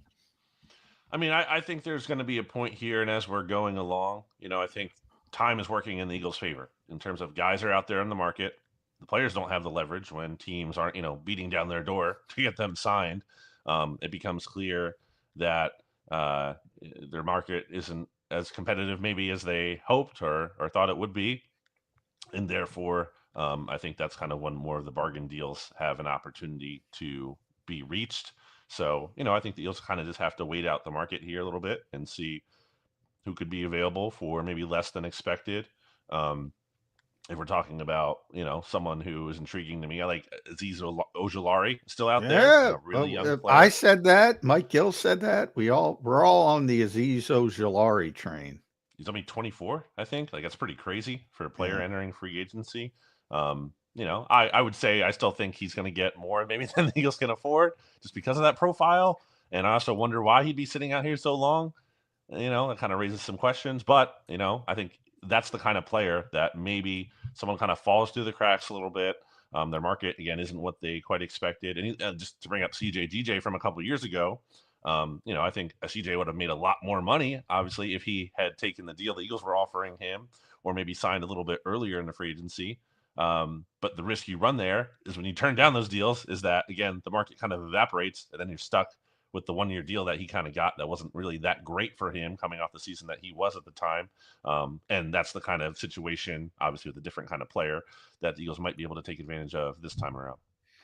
Well, you mentioned one of the guys that I mentioned, and that's Azeez Ojulari. But I'll say, how fired up would the Eagles fan base be after these first 2 disastrous days if you get Azeez Ojulari and Justin Simmons on 1 year, $8-9 million deals? Just the name. We did when Jody and I were doing the show. I forget when Zander took over, but all people would talk about, oh, you got to get Justin Simmons. Pay Justin Simmons 3, 4. Now you're going to get him for 1 year, nothing. People are going to be fired up. I think Justin Simmons is coming to Philadelphia. Thoughts on that?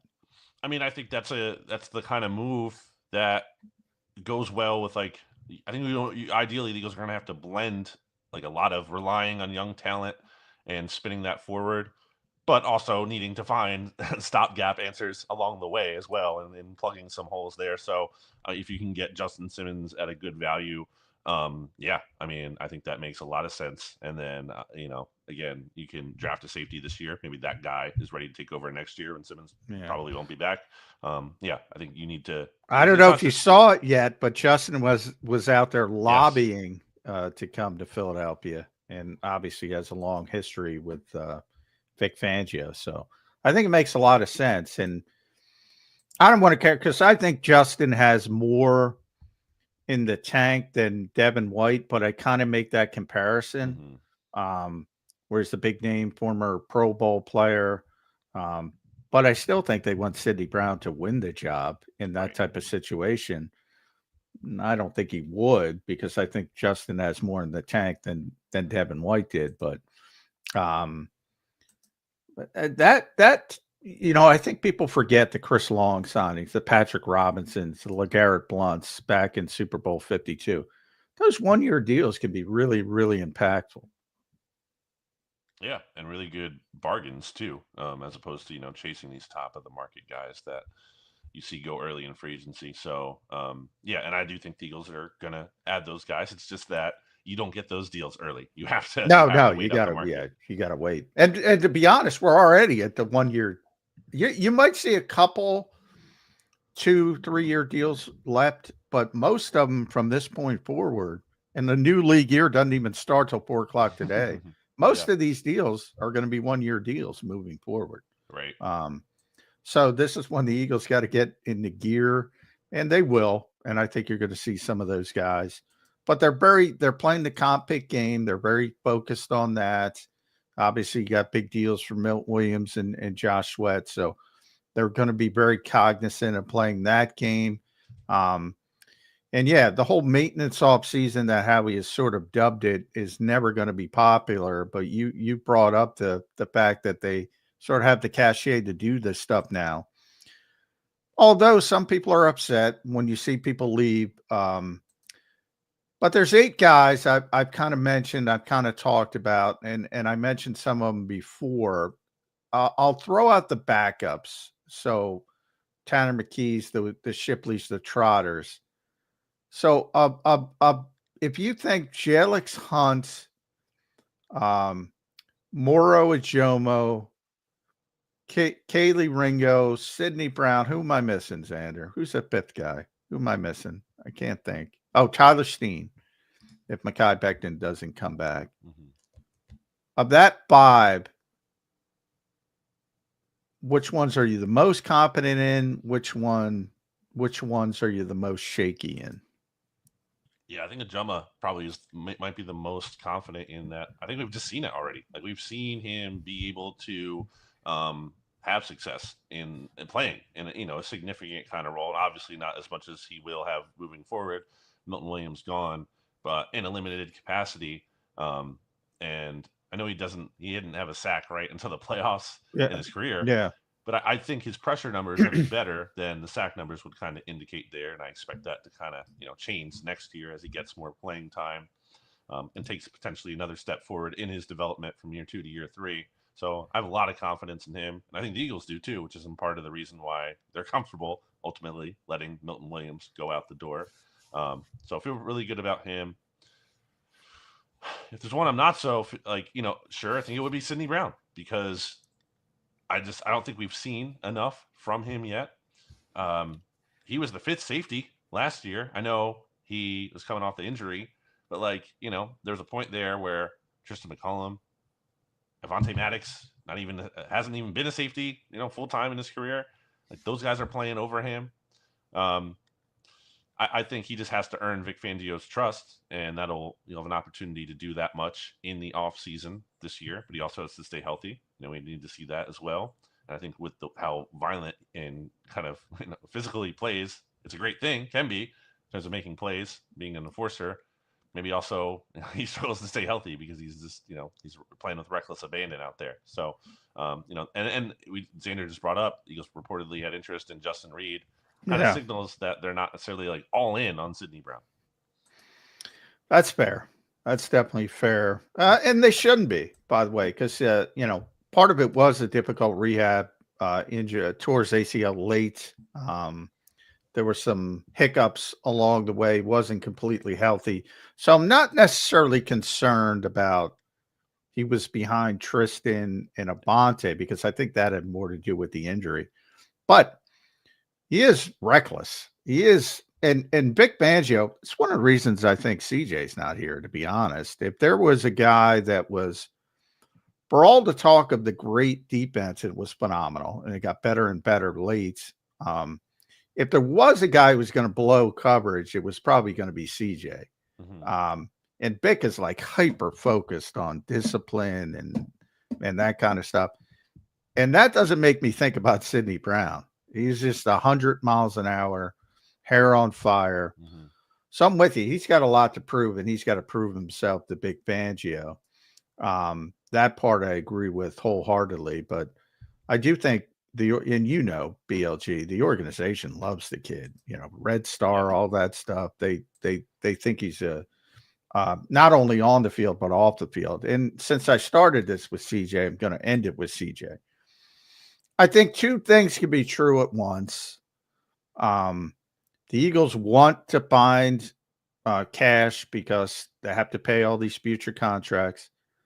But I also think if CJ wasn't a pain in the butt occasionally, that he'd still be here. Is that your assessment, or is that no? CJ's personality has nothing to do with it.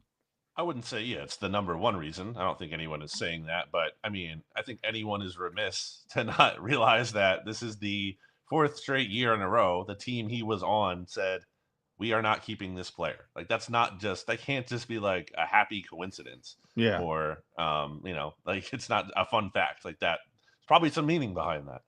And look, I think CJ GJ, I don't want to kick him in the butt on the way out, because I thought he did a lot of great things for this team this year. He brought playmaking, he brought personality, swagger. I think there's a lot of value to those things. You can't help but point out that they went to the Super Bowl both times when he was on the team. Good player. But again, I think it comes down to what I said with the Reed Blankenship thing, where like, if the Eagles can only play, if you tell me the Eagles can only pay one of Reed Blankenship or CJ GJ, I would rather be paying Reed Blankenship, considering that I think it would be less money. And I also think I just feel more comfortable projecting that player moving forward ultimately. And also obviously getting the value, which wasn't amazing value, but you still got back as well for CJ GJ in that trade. Good stuff, BLJ. We appreciate you checking in today. A lot of changes in Eagle Land, man. This is a fun time of the offseason. Some people's sky is falling. Some people still feeling good. We'll see what it all happens. Make sure you guys follow BLG at Brandon Gowton and read him at Bleeding Green Nation. BLJ, thanks for joining the show, man. We'll talk to you next week.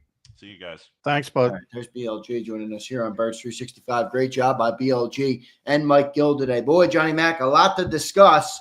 A lot of guys going out right now in the offseason, John. I'm ready for player acquisition season where some more guys are coming in.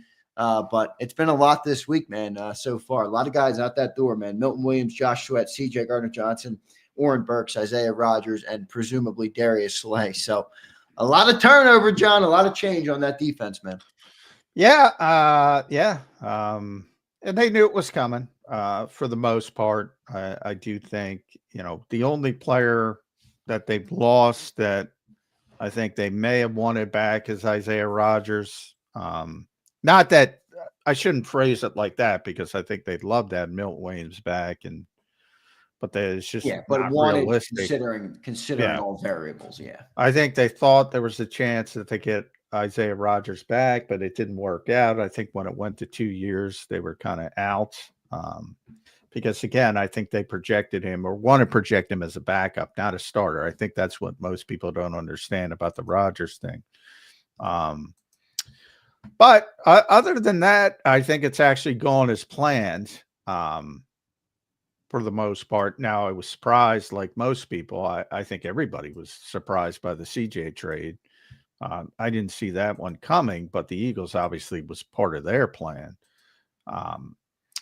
So I don't think they based many curveballs yet. And I think now is the time where it starts, where they have to get involved with some of these 1-year deals and find the The deals in the and the Walmart clearance aisle. That's what you do. That's the trick to it all. And a lot of these guys will be big parts not only of the Eagles but teams elsewhere who make good decisions on the second phase of free agency. And the Eagles have done it so many times in the past. Zach Bond, I always go back to Super Bowl 52 because there were so many of them and they basically hit on all of them. But Zach Bond is the best example just last year. 1 year, $3.5 million. And it wasn't even $3.5 million. It was 1 year and up to $3.5 million, which obviously Zach hit because he hit every stinking incentive and more so. So you can find good players on 1 year deals. John, I want to go into an opinion, into more of an opinion-based thing, because I think you said something very interesting to BLJ that I completely agree with. The defense was better than the offense. Yes, it was. It was better than the offense. So what, like the team, is the approach wrong right now, John? Your opinion. I'm not asking you to report on anything, or I just want your opinion on, is this approach make sense to you with, let's be real, we won a Super Bowl because of that defense. All right. I love the offense. I love AJ. I love Jalen. I love Saquon. We didn't win the Super Bowl because of the offense. We won the Super Bowl because of what the defense did week in and week out. Now they've essentially, in a way, whether you want to admit it or not, took a blowtorch to some of that defense and said, okay, we'll be able to recoup this thing. Thank you, Vic Fangio. You're our master chef in the kitchen. Did they go too far? I don't think they went too far because, I've said it, if they ran it back with which you can't do, but in a fantasy world, if you run it back with the exact same defense, I don't think they have the same year next year. I think there's a regression to the mean a little bit. I don't think it'd be a bad defense, but it might be 10th, it might be 12th, it might be, top half. It's just the nature of the industry. And the bottom line is the Eagles have better players on offense than defense. Even though I agree with you, the defense had a better year than the offense. But I think objectively, if you're just evaluating players, they have better players on offense than defense. So I don't think they're wrong to identify the players they're paying on offense and saying, we got to pay these guys. Again, I go back to their demarcation line of these guys are foundational pieces and these guys aren't. There's more of those foundational players right now in the immediate fashion on offense. Now, projecting, the good news is they got a bunch of guys that are projecting to be that on defense, a bunch of the young players, whether it's Carter being the most obvious one, Bond they've already paid, and then coming down the road, Nolan Smith, Quinyon Mitchell, Cooper DeJean. It's pretty good. And those guys will be deemed as, unless, I'm not going to say it's 100%. With some, Nolan has still got some things to prove. He's only done it for half a season, and we have to see if Quinyon can keep it up and Cooper after tremendous rookie seasons. So there's still some open-endedness to that. But on offense, it's just proven. Barkley, Brown, Smith, Johnson, Dickerson, Mailata, Cam is going to join that group soon. That's proven. And that's why we talk about all year. We're talking about why isn't this offense better? Why isn't this offense better? It should be better. So Howie, in a way, I think, and maybe I'm wrong. I mean, I think Howie's shifting some pressure to the offense where, you guys got to be great. You guys got to improve on what you were last year. The funny thing is, we win games this year. The funny thing is, individually, I think they are great. I think everybody. There's no doubt about that. I'm talking about it as a collective, though. They have to be the reason we win games versus last year. I think the defense. Well, we got a long time to get into the quarterback, but let's say it's about the way they play offense. It's about the way they play offense. And, that's a wide-ranging discussion that people aren't ready for, to be honest. I agree. Because they have an historic running back, an historic offensive line. and,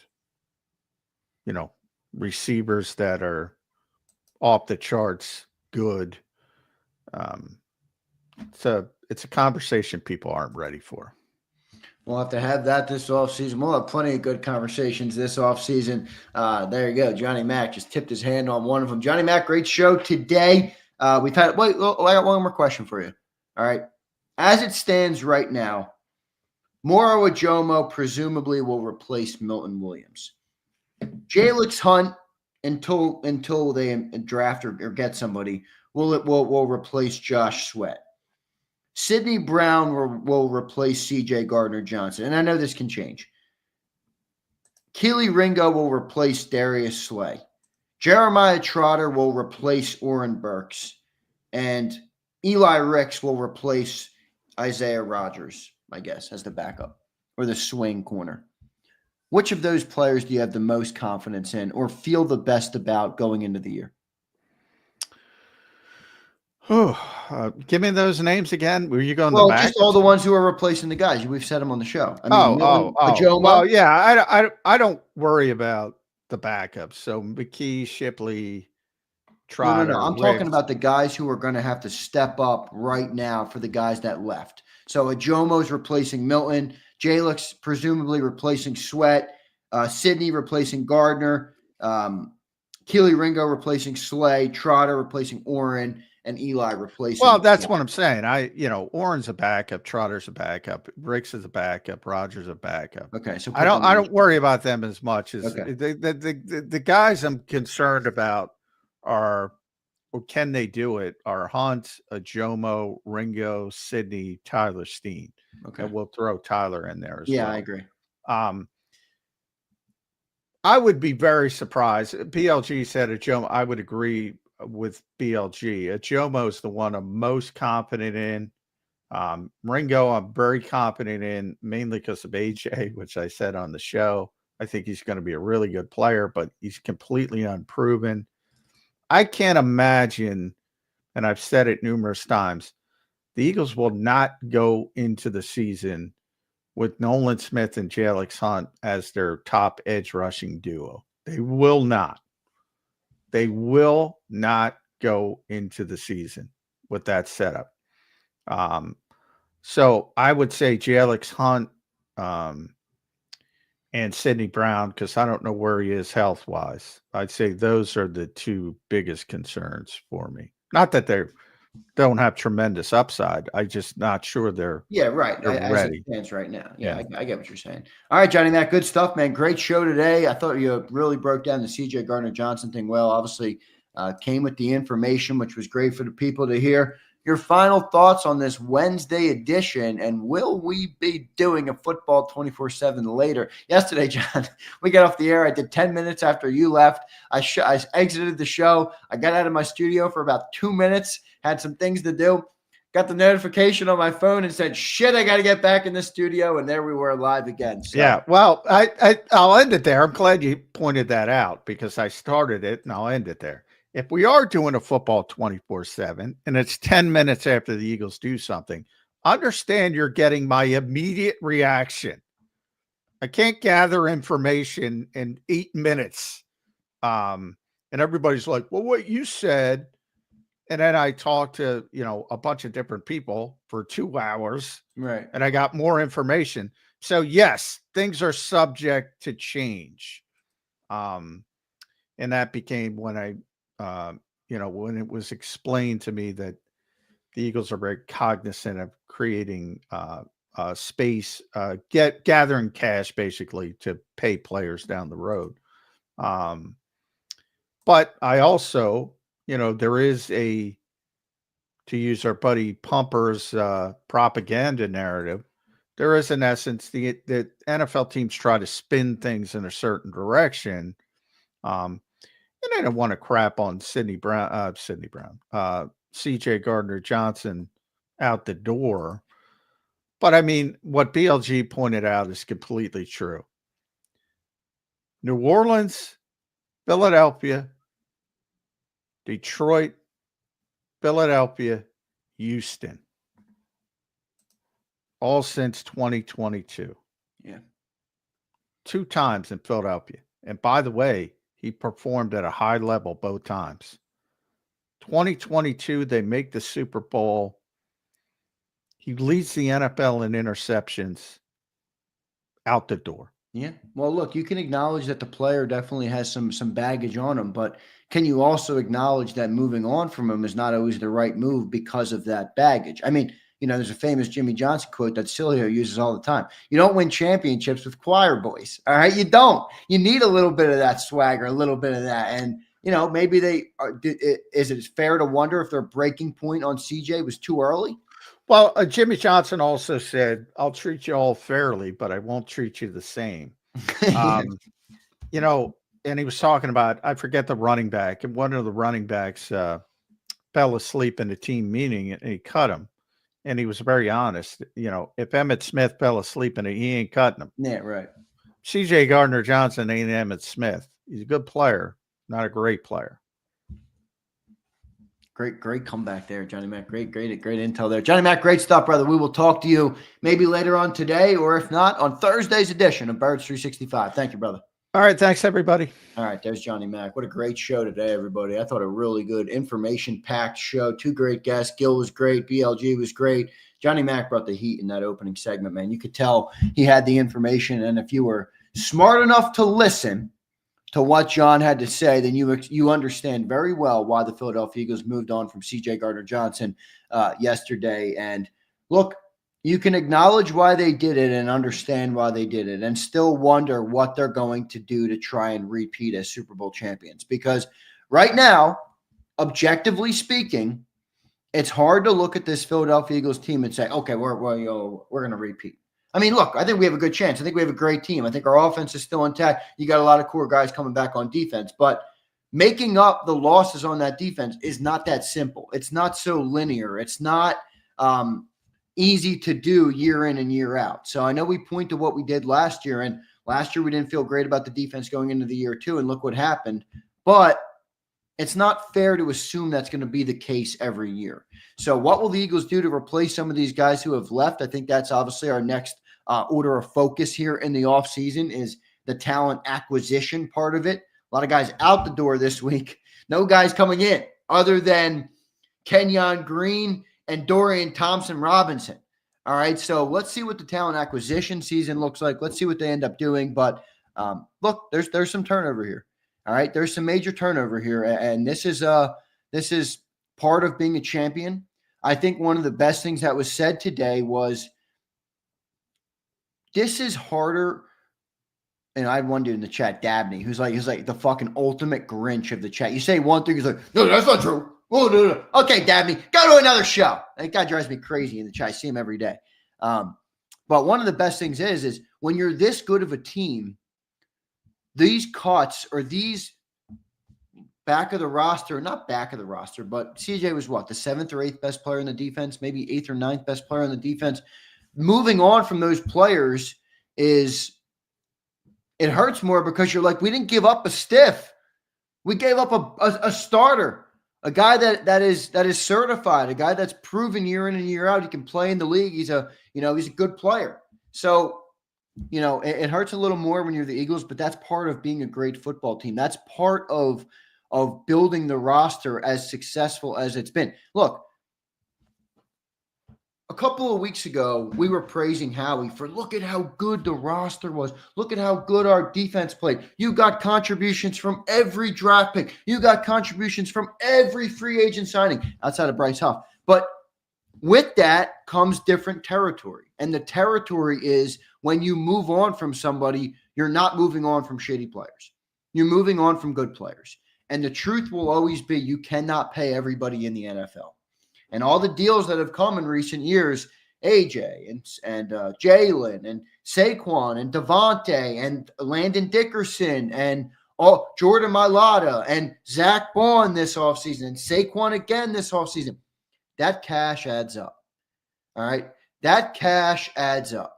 So Jeffrey Lurie went into a little bit of more conserve mode here, and they got big contracts coming up, man. You can't just the cash well is not unlimited. All right. The cash well is not unlimited. So Eagles had to make some tough decisions here. And they did that. Slagger, let's go to Slagger. What's up, Slag? What's up, everybody in the chat? Make sure you guys hit that like button. Great viewership today. Appreciate all you guys watching. Z, one thing people are forgetting is that Roseman said the acquisition season does not only include free agency, which indicated more going out and filling in later, draft later free agents. Exactly, Slagger. I completely agree where, sometimes, Slagger, we become prisoners of the moment, Oh, everybody else did something. Why didn't we do something? You don't only make splash moves. You don't only make big moves. You don't only make good moves in the first 2-3 days of free agency, all right? That narrative is ridiculous. So relax. There's plenty of time.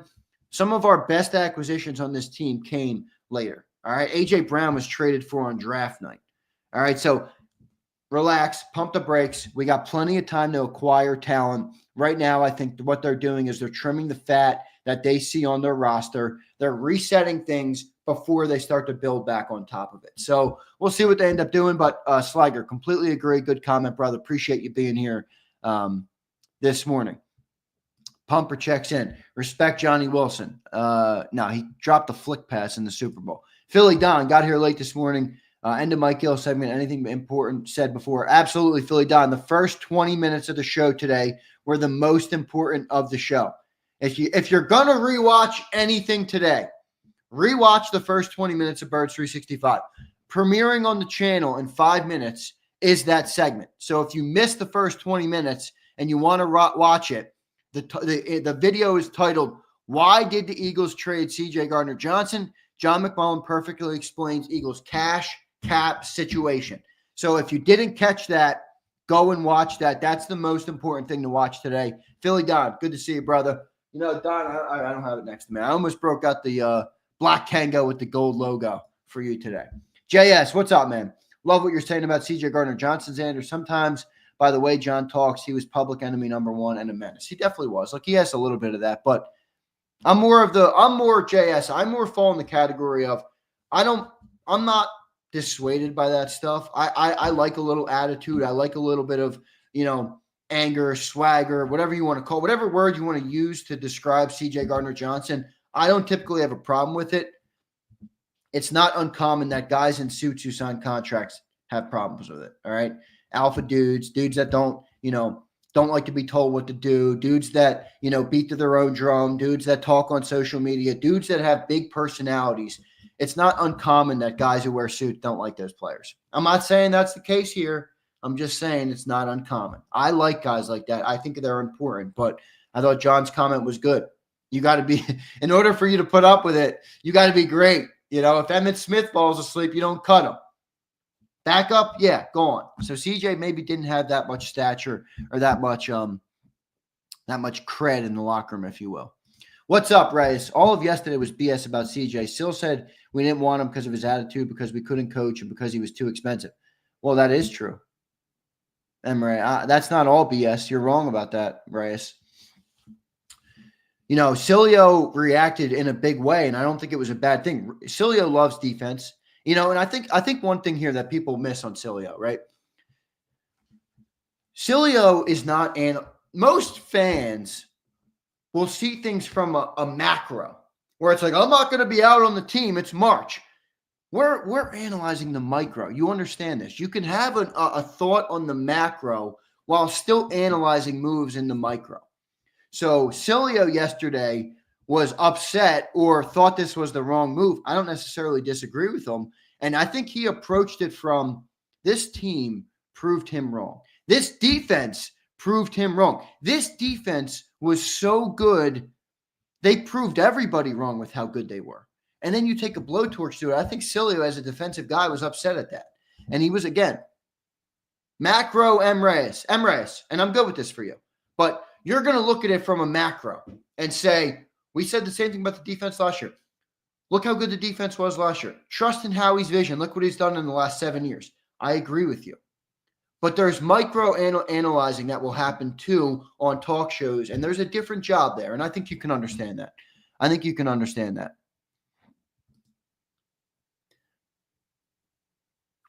Dr. Russ, what's up, Dr. Russ? Howie has to have something up his sleeve.